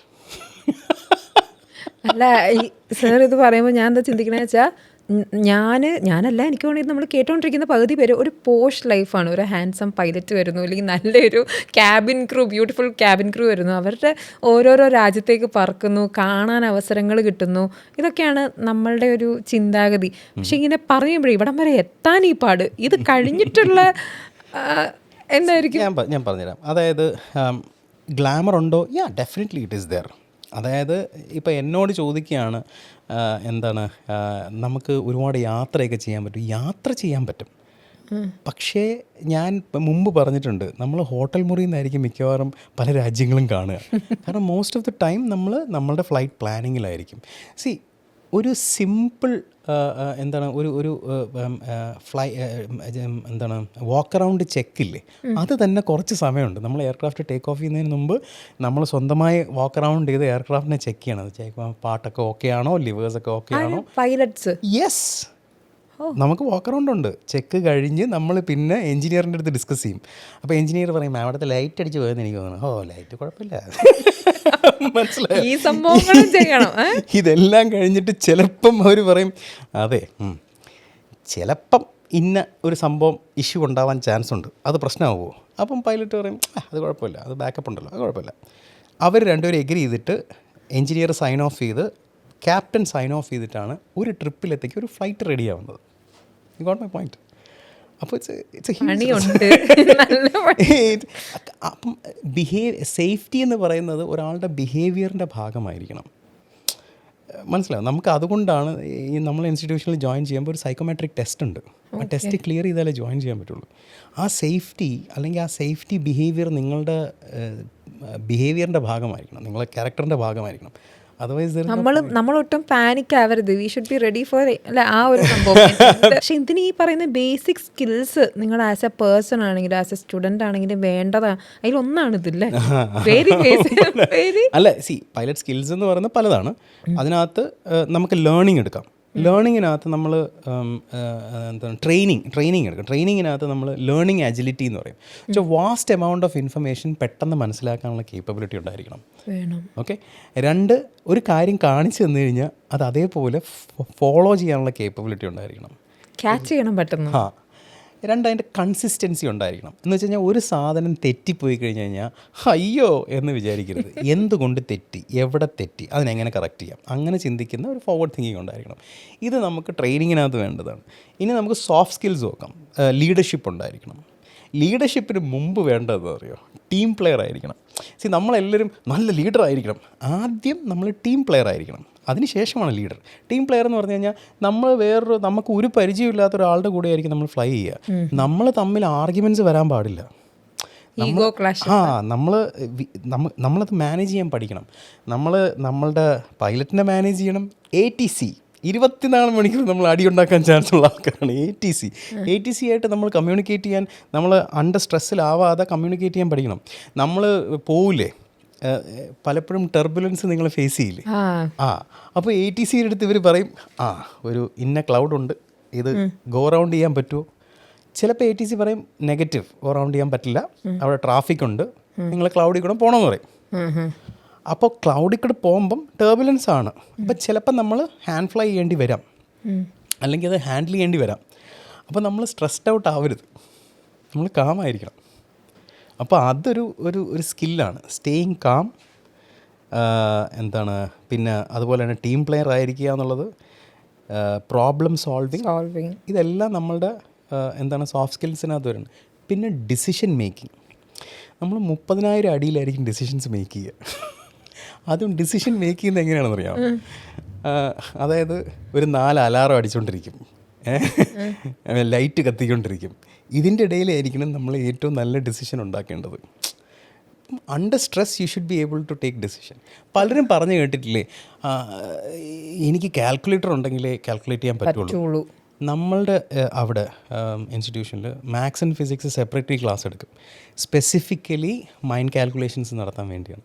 ഇവരെല്ലാവരും പറഞ്ഞു കേട്ടിട്ടുണ്ട്, കാൽക്കുലേറ്റർ സാറേ അത് കമ്പ്യൂട്ടറിൽ മറ്റേ ഫ്ലൈറ്റിനകത്ത് മറ്റേ ഉണ്ടല്ലോ. ഈടോ ഏത് സമയത്തായിരിക്കും അത് ഉപയോഗിക്കുക? ഏറ്റവും ക്രിട്ടിക്കൽ സിറ്റുവേഷനിൽ. ഞാൻ ഒരു കാര്യം പറയട്ടെ, സാർ ഇത് പറഞ്ഞപ്പോൾ ഇത് ചോദിക്കാം, ഇപ്പം ആരാ അങ്ങനെയൊക്കെ ചെയ്യാൻ പോകുന്നത്? എല്ലാ സിസ്റ്റർ അല്ലേ ഫ്രണ്ടിൽ ഇരിക്കുന്നതെന്ന് ചോദിക്കുന്നവർക്കുള്ളൊരു മറുപടി ആയിരിക്കും ഇതല്ലേ? നിങ്ങളാകെ ഇത്ര സെക്കൻഡ് അല്ലേ പറത്തുന്നുള്ളൂ, ബാക്കിയെല്ലാം ഓട്ടോ പൈലറ്റ് അല്ലേ എന്ന് പറയുന്നത് ഭയങ്കര മണ്ടത്തം പിടിച്ച സ്റ്റേറ്റ്മെൻ്റ് ആണ്. അത് തമാശയ്ക്ക് പറയാം, പക്ഷേ you have to continuously monitor the aircraft. ഇതൊരു ഞാനുമേ കളിയല്ലേ? കേൾക്കും. അതായത് ദ സിസ്റ്റം ഇസ് റണ്ണിങ്, പക്ഷേ system has to be monitored all the time. എന്താണ് നടക്കുന്നത്, എന്തെങ്കിലും ഇഷ്യൂസ് ഉണ്ടോ, മനസ്സിലായോ? അത് നമ്മളെപ്പോഴും ഏവിയേഷനിൽ പറയും, അതായത് 7 സിസ്റ്റംസ് ഒരേ സമയത്ത് ഫെയിൽ ആകുമ്പോഴാണ് ഒരു ക്രാഷ് ഉണ്ടാവുക. അപ്പോൾ വി കാൺട്ട് അലവ് ദാറ്റ്, മനസ്സിലായോ? പിന്നെ എല്ലാത്തിനും ബാക്കപ്പിന് ബാക്കപ്പ് ഉണ്ട്. പക്ഷേ ഇത് മോണിറ്റർ ചെയ്യാനും കണ്ടുപിടിക്കാനും പൈലറ്റിന് അറിയണം. അതിനാണ് സിറ്റുവേഷണൽ അവയർനെസ് എന്ന് പറയുന്നത്. അതൊരു ഭയങ്കര പ്രൈം സ്കില്ലാണ്, സിറ്റുവേഷണൽ അവയർനെസ് ഉണ്ടായിരിക്കുക എന്നുള്ളത്. അതിന് നമ്മളിവിടെ ഞാൻ പറഞ്ഞുതരാം, നമ്മൾ സൈക്കോളജിക്കൽ ഓറിയൻറ്റേഷൻ എന്ന് പറയുന്നൊരു കോഴ്സ് കൊടുക്കും. നമ്മളാണ് ആദ്യമായിട്ട് കൊടുത്തു തുടങ്ങിയത്. അതിൻ്റെ റീസൺ തന്നെ ഇതാണ്. 2023 സ്റ്റാൻഡിങ് ഓർഡർ കൊണ്ടുവന്നു DGCA ദാറ്റ് മെൻ്റലി ഫിറ്റ് ആയിരിക്കണം പൈലറ്റ്സ്. അവർക്ക് കണ്ടിന്യൂസ്ലി അവിടെ സൈക്കോളജിക്കൽ സ്റ്റേറ്റ് മോണിറ്റർ ചെയ്യണമെന്നൊരു സ്റ്റാൻഡിങ് ഓർഡർ ഉണ്ട്. പക്ഷേ ഞാനിപ്പം മോളോട് സംസാരിച്ചപ്പോഴത്തേക്കും ഞാൻ പറഞ്ഞില്ല എന്തൊക്കെയാണ് എലിജിബിലിറ്റി എന്ന്. അതിനകത്ത് ഞാൻ സൈക്കോളജി പറഞ്ഞായിരുന്നു ഇല്ല. വിച്ച് മീൻസ് മോളിപ്പോൾ പൈലറ്റ് ആവാൻ പോകുമ്പോൾ nobody is testing your psychological level. Okay, മോള് 10-50-60 ലക്ഷം രൂപ മുടക്കിയിട്ടായിരിക്കും മോള് പൈലറ്റ് ടെസ്റ്റിന് പോകുമ്പോഴായിരിക്കും അവിടെ സൈക്കോമെട്രിക് ടെസ്റ്റ് ചെയ്യുന്നത്. അപ്പോൾ if you are not psychologically fit, your money is gone. ഈ പറഞ്ഞ സബ്ജക്ട്സിൻ്റെ അകത്ത് അതുണ്ടായിരുന്നില്ല, നമ്മൾ ഈ പറഞ്ഞതിൻ്റെ അകത്ത് ഒരിടത്തും അതും ഉണ്ടായിരുന്നില്ല. പക്ഷെ അത് വലിയൊരു ഫാക്ടറാണ് ഇതിൻ്റെ അകത്ത്. നമ്മളെ സ്റ്റുഡൻസ് സൈക്കോമെട്രിക് ടെസ്റ്റ് ഫേസ് ചെയ്യും. അവർ ജോയിൻ ചെയ്യുമ്പോൾ തന്നെ സ്ക്രീനിങ് ടെസ്റ്റ് കഴിഞ്ഞിട്ടാണ് ജോയിൻ ചെയ്യുന്നത്. അത് കഴിഞ്ഞിട്ട് 3 പ്രാവശ്യം അവർക്ക് ഇൻ്റർനാഷണൽ ലെവലിലുള്ള സൈക്കോമെട്രിക് ടെസ്റ്റ് കൊടുക്കും, എയർലൈൻ കൊടുക്കുന്ന അതേ ടെസ്റ്റ്. കാരണം അത് അറിഞ്ഞാലേ അവരെ നമുക്ക് കറക്റ്റ് ചെയ്യാൻ പറ്റുള്ളൂ. പിള്ളേർ 12ാം ക്ലാസ്സിൽ വരെ പുറത്തിറങ്ങുന്ന പിള്ളേരില്ലേ മെഴുകു കണക്കാണ്. നമുക്ക് അവരെ മോൾഡ് ചെയ്യാം ഇൻ ദ റൈറ്റ് ഡയറക്ഷൻ. ആ മോൾഡ് ചെയ്യുന്നത് ഭയങ്കര ക്രിട്ടിക്കലാണ്. നമ്മൾ എന്തുകൊണ്ടായിരുന്നു നമ്മൾ 10ലും 12ലും ഒന്നും നമ്മൾ പഠിക്കുന്ന സബ്ജക്ട്സ് ഇൻട്രസ്റ്റിംഗ് അല്ലായിരുന്നത്? Nobody told you why you are studying. Okay, if that was told you would have studied better. ഇവിടെ we will tell them application എവിടെയാണ്, എങ്ങനെയാണ്, എന്ത് സംഭവിക്കും. So that is made more interesting. Yes, I got you. പക്ഷെ ഞാനിങ്ങനെ sir പലതും പറഞ്ഞത് ഞാൻ ഓർത്ത് ഈ പൈലറ്റ് ആവാൻ ആഗ്രഹിച്ചിരിക്കുന്നവരൊക്കെ കൂടി ഇത് കേട്ട് പേടിയായിരിക്കും അവസാനം. ഈശ്വര എന്തെല്ലാം അവിടെയാണ് ഈ പേടിച്ച് കഴിയുന്ന അങ്ങനെയുള്ളവർക്കല്ല ഇത് ഈ ഫീൽഡ്. പേടിക്കരുത്. It's about okay what resources do you have. ആ റിസോഴ്സസ് വെച്ച് അത് ഹാൻഡിൽ ചെയ്യാൻ പറ്റുമോ, അങ്ങനെ ചിന്തിക്കുന്നവർക്കുള്ളതാണത്. ഒരുപാട് ഓപ്പർച്യൂണിറ്റീസ്. ഞാൻ ഓപ്പർച്യൂണിറ്റീസ് ഇല്ല എന്ന് പറയുന്നില്ല. ഇപ്പോൾ പറയുന്നില്ല ഈ പറയുന്ന 40 ലക്ഷമൊന്നുമല്ല കേട്ടോ, ഒറിജിനലി ഞാൻ പറഞ്ഞുതരാം. It comes to about 40,000 pilots by 2025. 40,000 sorry 2025 അല്ല 2041 ആണ്. അതാണ് 40,000 45,000 പൈലറ്റ്സ് ആണ്. ഈ കണക്ക് എവിടെ നിന്നാണെന്നറിയാം? It comes from the idea that 2022-23 വരെ 150 million passengers have travelled in India. Okay. Now ഗവൺമെൻറ്റിൻ്റെ ഉഡാൻ പോളിസിയും കൂടെ വരുമ്പോഴത്തേക്കും we are pushing it to 320 അല്ലെങ്കിൽ 350 million passengers. ഓക്കെ, പുതിയ എയറോഡ്രോംസ് വരികയാണ്, പുതിയ എയർപോർട്ട്സ് വരികയാണ്. Okay, central ministry is pushing this. Okay, so there will be growth. Plus 1,700 aircrafts ആണ് ഓർഡർ ചെയ്തിരിക്കുന്നത് എല്ലാവരും കൂടെ ചേർന്ന്. ഓക്കെ, ഒരു എയർക്രാഫ്റ്റ് ഡൊമസ്റ്റിക് ഹാൻഡിൽ ചെയ്യണമെങ്കിൽ അപ് ടു 10 to 12 പൈലറ്റ്സ് വേണം almost, given where it is and how it is. അപ്പോൾ do they have the numbers? Yes. പക്ഷേ ഇതിനകത്തൊരു ക്രിട്ടിക്കൽ ഫാക്ടർ ഉണ്ട്. ഈ ക്രിട്ടിക്കൽ ഫാക്ടർ ഇത് പഠിക്കാൻ വരുന്നവരും അറിയണം. അതായത് നമ്മളിത് പ്രൊജക്റ്റ് ചെയ്യുന്നത് എങ്ങനെയാണ്? ഇന്നലെ വരെ സംഭവിച്ചതായിരിക്കും ഇനി അങ്ങോട്ട് സംഭവിക്കുക എന്ന് പറയുന്ന ബേസിസിലാണ് പ്രൊജക്ഷൻ ഉണ്ടാക്കുക.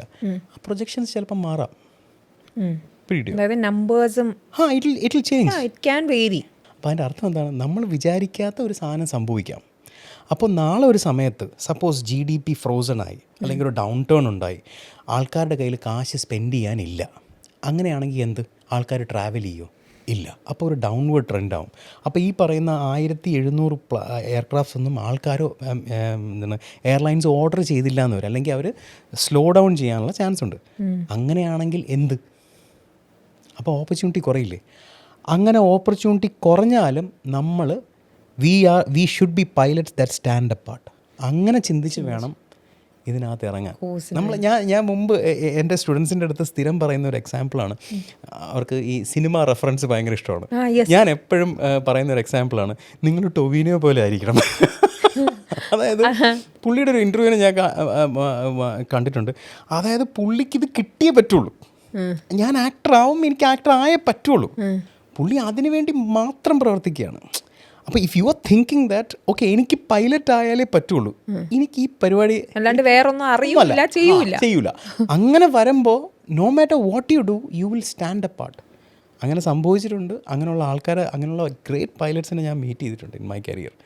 അപ്പോൾ that is how you should work എന്നാണ് എൻ്റെ ഒരു, അതായത് മാർക്കറ്റിൽ ഇന്ന് ഓപ്പർച്യൂണിറ്റി ഉണ്ടാവും, അങ്ങനെ നാളെ ഓപ്പർച്യൂണിറ്റി, അങ്ങനെ നോക്കാതെ you should focus on your training, building your knowledge. അവിടെയാണ്.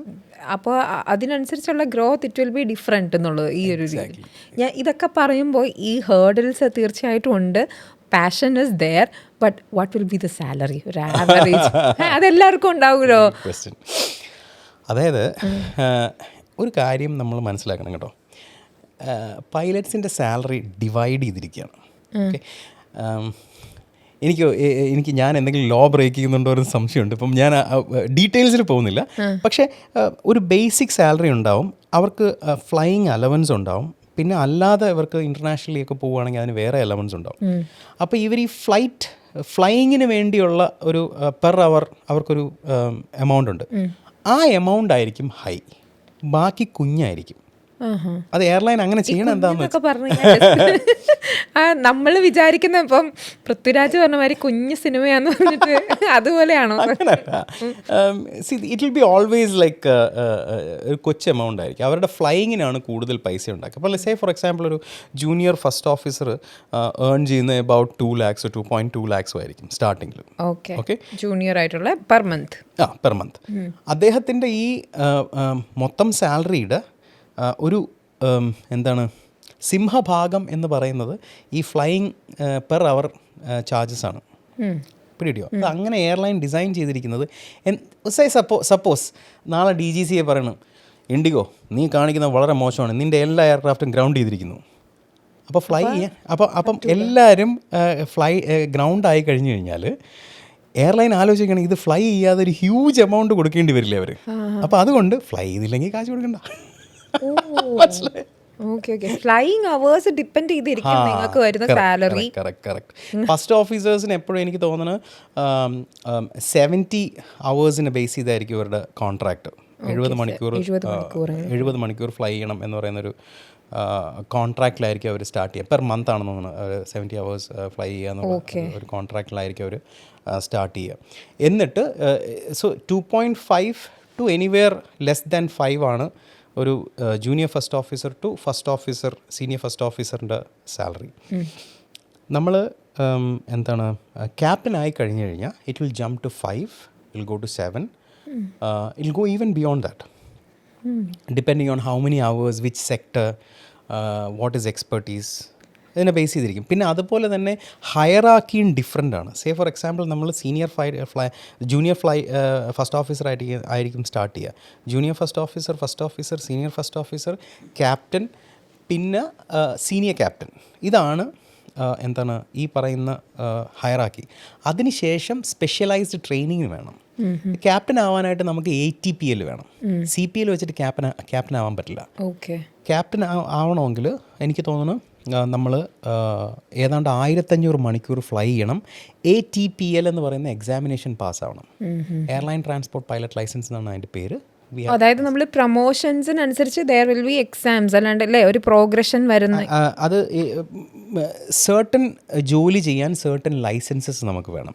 അതേപോലെ ലൈസൻസ് ആണ് ഈ പറയുന്ന ATPL. കമാൻഡർ ആവണമെങ്കിൽ, അതായത് ക്യാപ്റ്റൻ ആവണമെങ്കിൽ you need ATPL. അതേപോലെ ടൈപ്പ് റൈറ്റിംഗ് ഇൻസ്പെക്ടർ എന്ന് പറയുന്ന ഒരു ടൈപ്പ് റൈറ്റിംഗ് ഇൻസ്ട്രക്ടർ എന്ന് പറയുന്നൊരു കാറ്റഗറി ഉണ്ട്, TRI എന്ന് പറയും. അതെടുത്തു കഴിഞ്ഞാൽ നമുക്ക് ടൈപ്പ് റൈറ്റിംഗ് ഇൻസ്ട്രക്ടർ ആവാം. അതിന് ഞാൻ ടൈപ്പ് റൈറ്റിംഗ് എന്താണെന്ന് ആദ്യം പറയണമല്ലേ. ടൈപ്പ് റൈറ്റിംഗ് ഇൻസ്ട്രക്ടറും ഇവിടെയും എന്താ ബന്ധം? പെട്ടെന്ന് എൻ്റെ ടൈപ്പ് റേറ്റിംഗ് ആണ്. ടൈപ്പ് റേറ്റിംഗ് എന്ന് പറഞ്ഞു കഴിഞ്ഞാൽ നമ്മൾ സപ്പോസ് നമ്മൾ CPL എടുക്കുകയാണെങ്കിൽ അത് സിംഗിൾ എൻജിൻ പിസ്റ്റണിലായിരിക്കും എടുക്കുക. എന്ന് വെച്ച് കഴിഞ്ഞാൽ ഒരു കുഞ്ഞ് കാറിൻ്റെ ലൈസൻസ് എടുക്കുന്ന പോലെയാണല്ലോ അതിൻ്റെ CPL ആയിരിക്കും നമ്മൾ എടുക്കുക. ഇനി നമുക്ക് ഹെവി എടുക്കണ്ടേ, എങ്കിലല്ലേ നമുക്ക് ബസ് ഓടിക്കാൻ പറ്റും. അപ്പം അതിന് നമ്മൾ വലിയ ഹെവി ലൈസൻസ് എടുക്കണം. അതേപോലെ ഇതിനകത്ത് നമ്മൾ ജെറ്റ് എൻജിൻ ഓടിക്കാനായിട്ട് സെപ്പറേറ്റ്ലി പോയി ട്രെയിൻ ചെയ്യണം. അതിന് നമ്മൾ ടൈപ്പ് റേറ്റിംഗ് എന്ന് പറയും. എന്ന് വെച്ച് കഴിഞ്ഞാൽ നമ്മൾ ഡ്രൈവിംഗ് ലൈസൻസ് കമ്പയർ ചെയ്യുകയാണെങ്കിൽ ഒറ്റ ലൈസൻസ് എടുത്ത് നമുക്ക് ലെയ്ലൻഡ് ഓടിക്കാം, ടാറ്റയും ഓടിക്കാം. പക്ഷേ ഇതിൽ വരുമ്പോൾ ഏത് എയർക്രാഫ്റ്റ് ആണോ ഏത് ടൈപ്പാണോ അതിനനുസരിച്ച് റേറ്റിംഗ് എടുക്കണം. അല്ലെങ്കിൽ അതിന് ഒരു ലൈസൻസ് പോലൊരു പരിപാടി റേറ്റിംഗ് എന്ന് പറയുന്നത്. ബോയിങ് 737 ഒരെണ്ണമുണ്ട്, ബോയിങ് 737 മാക്സിന് ഒരെണ്ണമുണ്ട്, ബോയിങ് 747 ആണെങ്കിൽ വേറെ ഉണ്ട്, ബോയിങ് 777 ആണെങ്കിൽ വേറെ ഉണ്ട്. അതേപോലെ തന്നെ Airbus A321 air 320 Airbus A350 എല്ലാത്തിനും സെപ്പറേറ്റ് റേറ്റിംഗ് എടുക്കണം. വൈഡ് ബോഡി, നാരോ ബോഡി എല്ലാത്തിനും സെപ്പറേറ്റ് റേറ്റിംഗ് എടുക്കണം. ഈ റേറ്റിംഗ് ഇതിനെ ഇൻസ്ട്രക്റ്റ് ചെയ്യുന്ന ഒരു പൈലറ്റ് ആവണമെങ്കിൽ അതിന് നമ്മൾ TRI പാസ്സാവണം. അപ്പോൾ നമുക്ക് ഇതാവാം. പിന്നെ അതുപോലെ തന്നെ ടൈപ്പ് റേറ്റിംഗ് എക്സാമിനർ എന്ന് പറയുന്നൊരു സംഭവമുണ്ട്, അതിനെ TRE എന്ന് പറയും. അതെടുത്തു കഴിഞ്ഞാൽ നമ്മൾ കുറച്ചും കൂടെ higher പൊസിഷനിലെത്തും. So you should be really passionate for only going. That is how you will go. Like you will become a senior captain, then you will take a TRI, you will become an instructor, later you will become a LCA line LCA എന്ന് പറയുന്നൊരു സംഭവമുണ്ട്. അത് കഴിഞ്ഞിട്ട് TRE ഉണ്ട്, examiner ആവും. അത് കഴിഞ്ഞിട്ട് നമുക്ക് ലൈൻ ക്യാപ്റ്റൻ ആവാം. എന്ന് വെച്ച് കഴിഞ്ഞാൽ ഇപ്പോൾ സപ്പോസ് ഒരു എയർലൈനിന് എയർ ഇന്ത്യ ഹാസ് A320 ഉണ്ട്, അവർക്ക് 737 ഉണ്ട്. സൈസ് ഓഫ് എയർക്രാഫ്റ്റ്സ് നാരോ ബോഡിയാണ് ഇതെല്ലാം. ഓക്കെ, ലൈൻ ക്യാപ്റ്റൻ എന്ന് പറഞ്ഞാൽ എൻറ്റയർ A320 ലൈൻ അല്ലെങ്കിൽ ഫ്ലീറ്റിൻ്റെ ക്യാപ്റ്റനാണ്.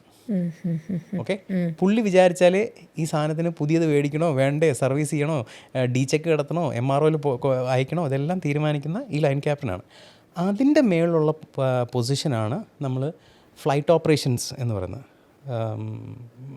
എൻറ്റയർ ഫ്ലൈറ്റ് ഓപ്പറേഷൻസിൻ്റെ ഹെഡ്. ഇപ്പം നമ്മൾ എയർ ഇന്ത്യയിൽ മനീഷ് ഉപ്പൽ, അദ്ദേഹം ഫ്ലൈറ്റ് ഓപ്പറേഷൻസിൻ്റെ ഹെഡാണ്. So entire flight operations comes under him.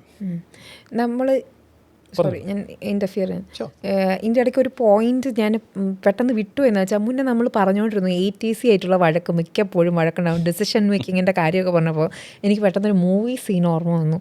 ഞാൻ അതിനെപ്പറ്റി ജസ്റ്റ് ഒന്ന് ചോദിച്ചോട്ടെ, ചുമ്മാ ഒരു ക്ലാരിറ്റിക്ക് വേണ്ടിയിട്ടാണ്. ഉയരെ എന്ന് പറഞ്ഞൊരു മൂവീസ് വരെ കണ്ടിട്ടുണ്ടല്ലോ. അപ്പം നമുക്ക് ആസ് എ വിമൻ നമുക്ക് ഭയങ്കര ഇൻസ്പിറേഷനാണ്. അയ്യോ, പാർവതി തിരുവോത്ത് ഒരു സീനുണ്ട് ഉയരെ, ടോവിനോ ഇസ് ദേർ, പാർവതി തിരുവോത്തുണ്ട്.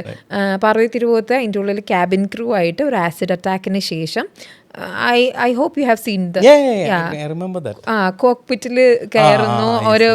ഒരു സിറ്റുവേഷൻ വരുമ്പോൾ ക്യാപ്റ്റൻ്റെ ക്യാപ്റ്റൻ ഇല്ലാത്ത സമയത്ത് പാർവതി തിരുവോത്ത് കയറുന്നു.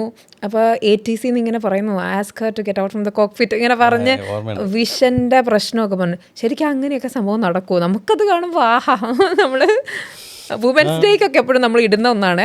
അല്ല, അതിന് നമ്മൾ സിനിമയായിട്ട് കണ്ടാൽ മതി. അതിൻ്റെ ലോജിക്ക് നോക്കുന്ന basically cinema is there to inspire U.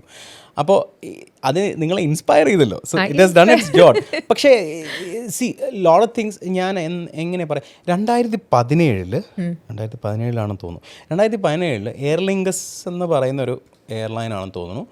അതിനകത്ത് ഇതുപോലെ എനിക്ക് തോന്നുന്നു ഫസ്റ്റ് ഓഫീസർ മെൻ്റലി എന്തോ പ്രശ്നം വന്ന് പുള്ളി ഭയങ്കര വയലൻ്റൊക്കെ ആയി.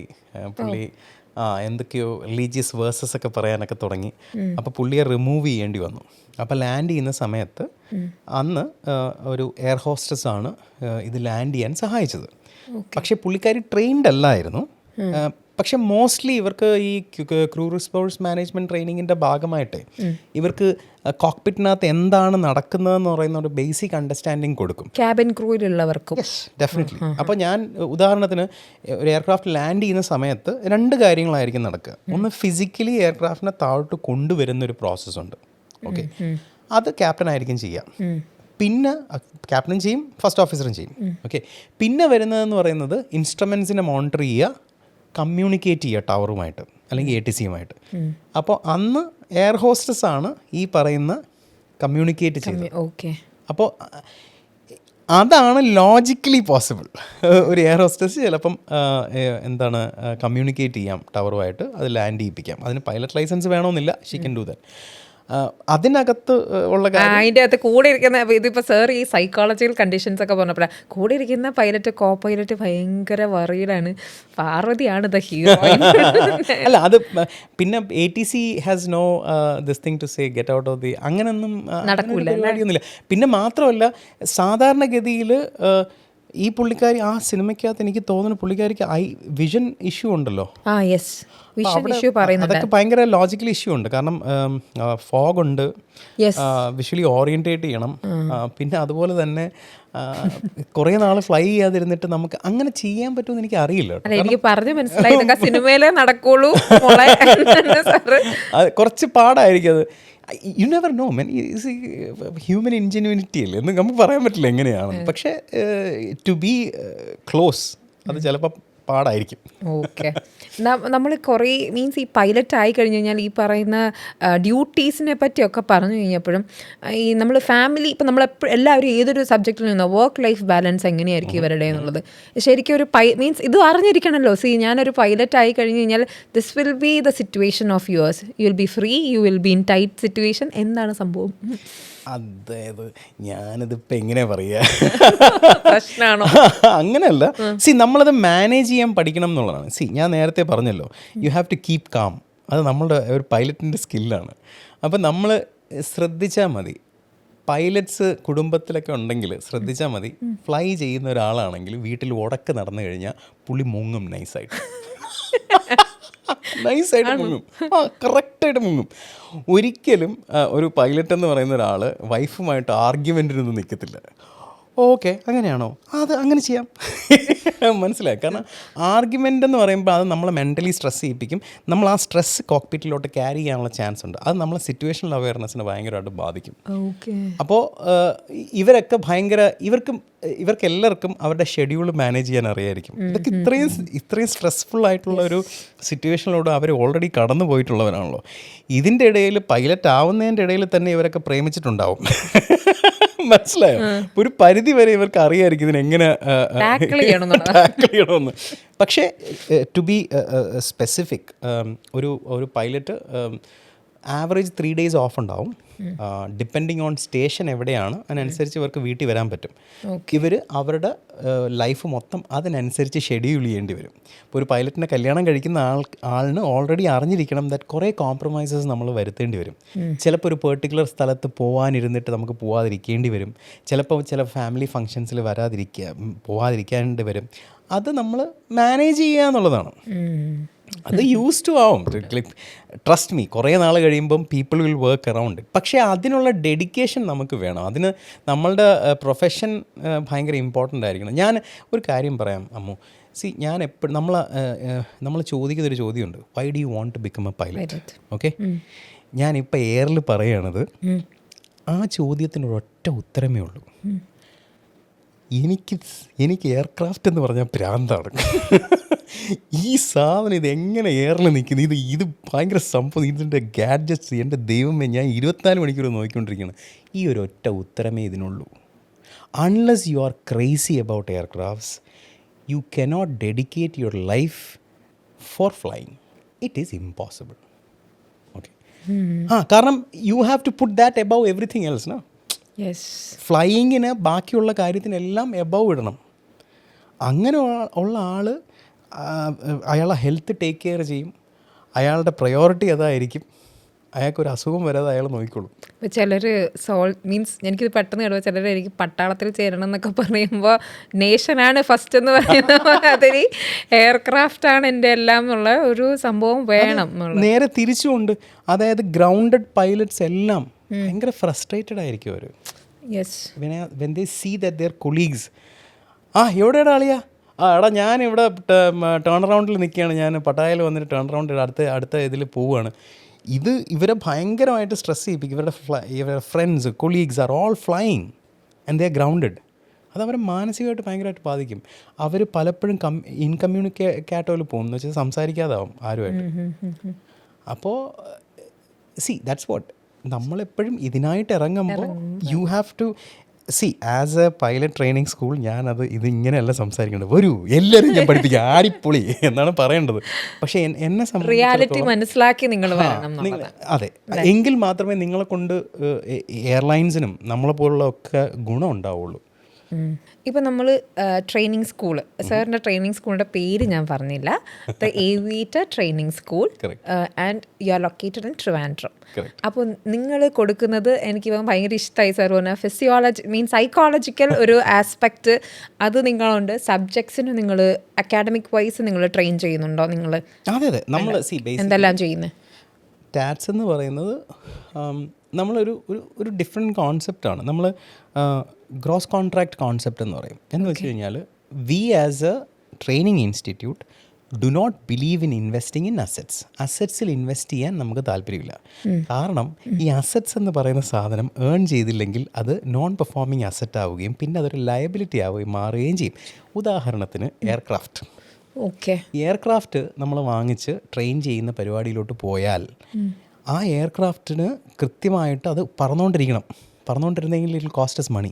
അപ്പോൾ എൻ്റെ പ്രയോറിറ്റി പിള്ളേരെ പഠിപ്പിക്കുന്നതിലും അവരുടെ ട്രെയിനിങ്, അവരുടെ എയറോനോട്ടിക്കൽ നോളജും ഫ്ലൈയിങ് സ്കില്ലും ഒക്കെ മാറി എത്രയും പെട്ടെന്ന് പറത്തിപ്പിക്കൂ കമാൺ എന്ന് പറയുന്ന സാധനത്തിലോട്ട് പോകും. ശ്രദ്ധിച്ചാൽ മതി, എയർ ഇന്ത്യ വിട് ബാക്കിയുള്ള airlines, most of the airlines അവരുടെ സ്വന്തം എന്താണ് ട്രെയിനിങ് എയർക്രാഫ്റ്റ്സോ ട്രെയിനിങ് ഫെസിലിറ്റിയോ അവർക്കുണ്ടാവില്ല. അവരുടെ പൈലറ്റ്സിനെ വേറെ ഏതെങ്കിലും ഇൻസ്റ്റിറ്റ്യൂട്ട്സിൽ അയച്ച് അവരുടെ SOP അനുസരിച്ചായിരിക്കും പഠിപ്പിക്കുക. അതേപോലെയാണ് നമ്മൾ ഫങ്ഷൻ ചെയ്യുന്നത്. നമുക്ക് നമ്മളുടേതായ പ്രോഗ്രാം ഉണ്ട്. It's called TATS 120. ഓക്കെ, ഈ സിലബസ് നമ്മൾ സ്വന്തം സിലബസ്. It's called TATS 120. 120 എന്ന് പറഞ്ഞു കഴിഞ്ഞാൽ എനിക്ക് 1000 പിള്ളേർ വന്നാലും ഞാൻ 120 പേരെ എടുക്കുള്ളൂ. അതിൻ്റെ റീസൺ എന്താണെന്ന് വെച്ച് കഴിഞ്ഞാൽ ഹ്യൂമൻ ബ്രെയിൻ ഹാസ് നിയോകോർട്ടെക്സ്. ഈ നിയോകോർട്ടെക്സിൻ്റെ വലിപ്പം അനുസരിച്ചാണ് നമ്മൾ ആൾക്കാരുമായി നമ്മളെ ബന്ധം വരിക. ഗൊറില്ലയ്ക്കാണ് ഏറ്റവും വലിയ നിയോകോർട്ടെക്സ്, അതുകൊണ്ടാണ് അവൻ്റെ ഹേർഡ് ഭയങ്കര വലുത്. നമ്മളെ നിയോകോർട്ടെക്സ് അനുസരിച്ച് നമുക്ക് 150 പേരുമായിട്ട് ഡയറക്റ്റ് റിലേഷൻഷിപ്പ് ഉണ്ടാക്കാൻ പറ്റുള്ളൂ. ഓക്കെ, അതുകൊണ്ട് V keep it at 120 so that എല്ലാ പിള്ളേരെയും എനിക്ക് പേഴ്സണലി അറിയാം, അവരുടെ പ്രശ്നങ്ങൾ അറിയാം, അവരുടെ അഡ്വാൻറ്റേജസ് അറിയാം. എങ്കിൽ മാത്രമേ ഇവരെ എനിക്ക് എയർലൈനിന് പിച്ച് ചെയ്യാൻ പറ്റുള്ളൂ. ഞാനൊരു എയർലൈനിൻ്റെ അടുത്തിൽ ഇപ്പോൾ ഇൻഡിഗോ ആണെങ്കിൽ എനിക്ക് അമ്മൂനെ വന്ന് കൺവിൻസ് ചെയ്യണമെങ്കിൽ I need to know everybody in my batch, അവരുടെ പ്രത്യേകത എന്താണെന്ന് അറിയണം. അങ്ങനെ ഒരു ഡിസൈനിലാണ് നമ്മൾ വർക്ക് ചെയ്യുക. നമ്മൾ 0 hour to അവർ കോക്പിറ്റിൽ ഇരിക്കുന്നവരായിരിക്കും സർവീസ് കൊടുക്കുക. ഓക്കെ, അവർ ഗ്രൗണ്ട് നമ്മൾ കംപ്ലീറ്റ് ചെയ്യും. ഈ ഗ്രൗണ്ടിനകത്ത് ഇവർ സാധാരണ പഠിക്കുന്നത് മെറ്റീരിയോളജി, നാവിഗേഷൻ, റെഗുലേഷൻ, പിന്നെ ഇവർ US പുറത്തെവിടെയെങ്കിലും പോയി പഠിക്കുകയാണെങ്കിൽ RTR എടുക്കും. നമ്മൾ ഇത് കൂടാതെ നമ്മൾ ഇവർക്ക് കമ്മ്യൂണിക്കേഷൻ ഇംഗ്ലീഷ് പഠിപ്പിക്കും. എന്ന് വെച്ചാൽ മുന്നിൽ കാണുന്ന കാര്യം എന്താണ് നോൺ മിറ്റിഗേറ്റീവായിട്ട്, അതായത് വിവരിക്കാനുള്ള കേപ്പബിലിറ്റി, പേടി കൂടാതെ വിവരിക്കാനുള്ള കേപ്പബിലിറ്റി നമ്മൾ ഉണ്ടാക്കി കൊടുക്കും. 2 ഇവർക്ക് സൈക്കോളജിക്കൽ ഓറിയൻറ്റേഷൻ കൊടുക്കും. ബ്രെയിനിൻ്റെ 2 സൈഡും വർക്ക് ചെയ്യിപ്പിക്കുന്ന എങ്ങനെ ഹസാർഡോ ആറ്റിറ്റ്യൂഡ്, നാളെ തൊട്ട് ഞാൻ വരില്ല, ഇങ്ങനെയുള്ള ആറ്റിറ്റ്യൂഡ്സ് എടുത്ത് മാറ്റാനുള്ള കേപ്പബിലിറ്റി, സ്ട്രെസ്സ് ഹാൻഡിൽ ചെയ്യാനുള്ള കേപ്പബിലിറ്റി, ഇതെല്ലാം നമ്മൾ ടൈം മാനേജ് ചെയ്യാനുള്ള ഇതെല്ലാം നമ്മൾ അവർക്ക് സൈക്കോളജിക്കൽ ഓറിയൻറ്റേഷനിലൂടെ ബിൽഡ് ചെയ്യും. ഓക്കെ, അത് കൂടാതെ ഈ നമ്മൾ മറ്റേ മോഹൻലാൽ പറയുന്ന കണക്ക് മേക്കപ്പിനൊക്കെ ഒരു പരിധിയില്ലേ എന്ന് പറയുന്ന കണക്ക് ഇമാജിനേഷനൊക്കെ ഒരു പരിധിയില്ല. അവർ ക്ലാസ്സിനകത്തിരുത്ത് എത്ര നാൾ ഇമാജിൻ ചെയ്യും എയർക്രാഫ്റ്റ് ഇങ്ങനെയായിരിക്കും, ഇതങ്ങനെയായിരിക്കും. നമ്മൾ ആക്ച്വലി അവരെ കൊണ്ട് എയർക്രാഫ്റ്റിൻ്റെ അടുത്ത് കൊണ്ടുപോകും. അവർ ട്രെയിൻ ചെയ്യാൻ പോകുന്ന എയർക്രാഫ്റ്റിൻ്റെ അടുത്ത് കൊണ്ടുപോയി അവർക്ക് ത്രോട്ടിൽ കാര്യങ്ങളെല്ലാം കാണിച്ചു കൊടുക്കും. We will take them to ATC tower, എങ്ങനെയാണ് അവിടെ നടക്കുക. പിന്നെ ഇവർക്ക് BLS എന്ന് പറയുന്ന സാധനം കൊടുക്കും, അതായത് ബേസിക് ലൈഫ് സപ്പോർട്ട് എന്ന് പറയും.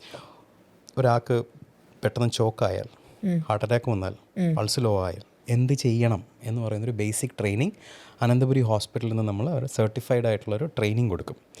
ഇത് കൂടാതെ ഇവർക്ക് 20 മണിക്കൂർ ഞാൻ നേരത്തെ പറഞ്ഞ പോലെ സിം ട്രെയിനിങ് ഉണ്ടാവും. ഓക്കെ, ഇത്രയും ചെയ്തിട്ടായിരിക്കും ഇവരെ നമ്മൾ US ഫ്ലൈ ചെയ്യാനായിട്ട് അയക്കുക. അവിടെ ഫ്ലൈ ചെയ്യുന്നതിന് സാധാരണ ഫ്ലൈയിങ് അല്ല, നമുക്ക് നമ്മളുടേതായ ഒരു കരിക്കുലം ഉണ്ട്. അത് ഞാൻ ഇവിടെ പറയുന്നില്ല, അത് നമ്മളെ സീക്രട്ട് ഇൻഗ്രീഡിയൻറ്റ്. അതിലൂടെ അവരെ ട്രെയിൻ ചെയ്യിപ്പിച്ചതിന് ശേഷം അവർ തിരിച്ചു വരും. തിരിച്ചു വന്നതിന് ശേഷം ഇവർക്ക് നമ്മൾ പൈലറ്റ് ആപ്റ്റിറ്റ്യൂഡ് ട്രെയിനിങ് കൊടുക്കും. എന്ന് വെച്ച് കഴിഞ്ഞാൽ നമ്മൾ എയർലൈനിൽ ടെസ്റ്റിന് പോകുമ്പോൾ നമ്മൾ ഒരു ആപ്റ്റിറ്റ്യൂഡ് ടെസ്റ്റ് ഉണ്ടാവും നമുക്ക്. ചിലപ്പം കട്ട് ഇ എന്ന് പറയുന്ന സോഫ്റ്റ്വെയർ വഴിയോ അല്ലെങ്കിൽ സ്കൈ ടെസ്റ്റ് എന്ന് പറയുന്ന സോഫ്റ്റ്വെയർ വഴിയോ ആയിരിക്കും. മോസ്റ്റ് ഓഫ് ദ പ്ലേസ്മെന്റ്സിനുള്ളതുപോലെ തന്നെ അല്ല, ഇതിനകത്ത് 6 പാരാമീറ്റേഴ്സ് ആണ്. അതിനകത്ത് സേ ഫോർ എക്സാമ്പിൾ ഒരെണ്ണം കുഡ് ബി മൾട്ടി ടാസ്ക് എന്ന് പറയുന്നൊരു സംഭവമുണ്ട്. അതിനകത്ത് ഒരു സ്ക്രീൻ ഉണ്ടാവും. സ്ക്രീനിൻ്റെ ലെഫ്റ്റ് സൈഡിൽ ഒരു കുഞ്ഞ് ടണലിൽ കൂടെ എയർക്രാഫ്റ്റ് വെക്കൊണ്ടിരിക്കും. നമ്മളതിൽ ജോയ്സ്റ്റിക് ഉണ്ടാവും, അത് കൺട്രോൾ ചെയ്തുകൊണ്ടിരിക്കണം. റൈറ്റ് സൈഡിൽ കണക്കുണ്ടാവും, 17/2 ഇങ്ങനെ കണക്ക് ചോദിച്ചുകൊണ്ടിരിക്കും. അതും സോൾവ് ചെയ്യണം ഒരേ സമയത്ത്. ഇതിനാണ് മൾട്ടി സ്കില്ലിംഗ് ആപ്റ്റിറ്റ്യൂഡ് ടെസ്റ്റ് എന്ന് പറയുന്നത്. ഇങ്ങനെ 6 പാരാമീറ്ററിൽ ടെസ്റ്റ് ചെയ്യും. ആ ടെസ്റ്റ് എങ്ങനെ ഫേസ് ചെയ്യണോ നമ്മൾ ട്രെയിൻ ചെയ്യും. പിന്നെ എയർലൈൻ ഓറിയൻറ്റേഷൻ കൊടുക്കും, എങ്ങനെയാണ് ഒരു നെറ്റ്വർക്ക് എയർലൈൻ വർക്ക് ചെയ്യുക അത് കൊടുക്കും. അത് കഴിഞ്ഞിട്ട് ജെറ്റ് ഓറിയൻറ്റേഷൻ കൊടുക്കും, അതായത് ഒരു jet aircraft push back, take off, cruise, landing, park, ഇത്രയും സാധനങ്ങൾ എങ്ങനെ ചെയ്യാം എന്നുള്ളത് ഒരു ബേസിക് ഐഡിയ കൊടുക്കും. ഇത്രയും ചെയ്തിട്ടാണ് അവർ ടെസ്റ്റിന് പോയാൽ we believe that they will stand out from the rest.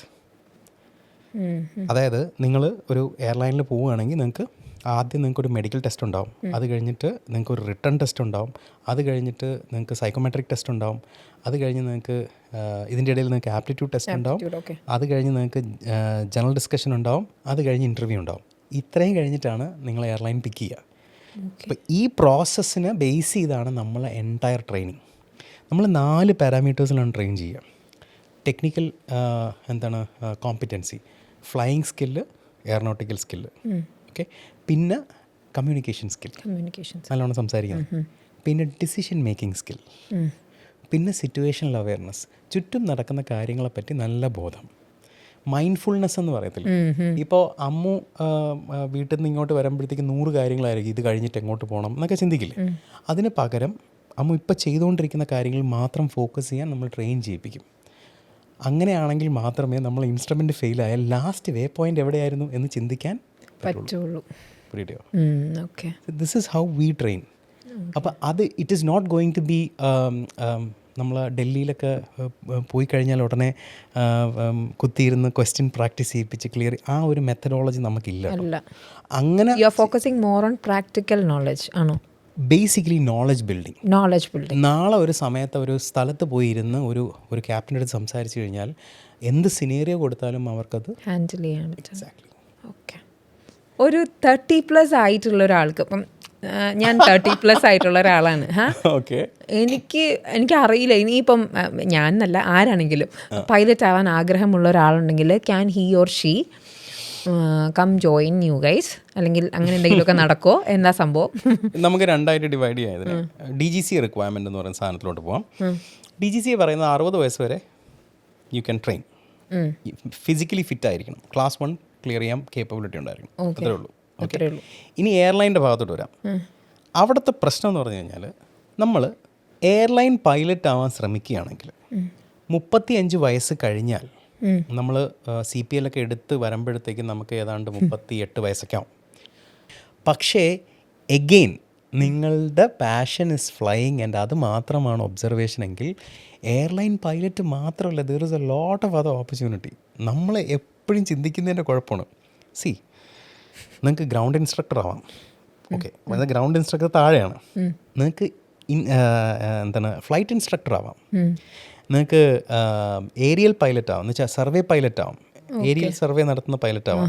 നിങ്ങൾക്ക് ഫ്രൈറ്റർ ഓപ്പറേറ്റർ ആവാം, freight cargo, you could do that. You could become a private jet operator. മനസ്സിലായോ? ഈ ഒരുപാട് ഓപ്പർച്യൂണിറ്റീസ് ഉണ്ട്. അപ്പം പറഞ്ഞാൽ മതിയെങ്കിൽ you can still do it. Maybe other സൈഡിൽ കോമ്പറ്റീറ്റീവ് ആവും എയർലൈൻസിൽ പോകണമെങ്കിൽ, പക്ഷേ other options are there. Yes, because see, if you are educated, you already hold a degree, especially if you are a mechanical engineer or electrical engineer and all that, you could even become a test pilot. You got my point. You could become an advisor later. ഒരുപാട് opportunities ഉണ്ട്. അതുകൊണ്ട് എൻ്റെ കൂടെ 35 വയസ്സായ ഒരു കുട്ടി പഠിക്കുന്നുണ്ട്, 33 വയസ്സായ ഒരു കുട്ടി പഠിക്കുന്നുണ്ട്. ഇന്നലെ 30 വയസ്സായ ഒരു കുട്ടി എൻ്റെ അടുത്ത് വിളിച്ച് ചോദിച്ചു, സാർ ഞാൻ ജോയിൻ ചെയ്യുന്നുണ്ട്, കുഴപ്പമുണ്ടോ എന്ന് ചോദിച്ചു. സോ നടക്കുന്നുണ്ട്. പക്ഷെ ഞാൻ ക്ലിയർ ആയിട്ട് പറയും, ദീസ് ആർ യുവർ ഓപ്ഷൻസ്. 35 ആയാലും കുഴപ്പമില്ല, you can still approach the airline. If you are a mechanical engineer on all that, they will take you. Because അവർ ചിന്തിക്കുന്നത് എന്താ പറയുക, ഓക്കെ ക്യാപ്റ്റൻ ആയി കഴിഞ്ഞ് കഴിഞ്ഞാൽ ഈ പുള്ളിയെ നമുക്ക് പുഷ് ചെയ്ത് നമുക്ക് ലൈൻ ക്യാപ്റ്റൻ ആ ഏരിയയിലോട്ട് വിടാം. കാരണം എഞ്ചിനീയറിംഗ് ബാക്ക്ഗ്രൗണ്ട് ഉള്ളതുകൊണ്ട് അല്ലേ, ഓപ്പറേറ്റിംഗ് കാര്യങ്ങളിലേക്കും ഹെൽപ്ഫുൾ ആവുന്നുണ്ട്. Okay, I think after all conversation, the whole conversation, I'm too much into this. And ഞാൻ എന്നിട്ടാണ് ഇങ്ങനെ ചോദിക്കുന്നത്, എനിക്ക് 30 കഴിഞ്ഞ് കഴിഞ്ഞാൽ അങ്ങനെയൊക്കെ. So it was a pleasure talking to you sir. And I hope നമ്മുടെ ഈ ഒരു ടോക്ക് കണ്ടു കഴിഞ്ഞിട്ട് പൈലറ്റ്സ് ആവാൻ ആഗ്രഹിക്കുന്നവർക്ക് ഈ ഒരു ആഗ്രഹം മുന്നോട്ട് വരും. And you will directly approach stats. I hope so. And it was a pleasure talking to you again. And you are such a genuine person. Thank you so much for coming. Thank you. Thank you.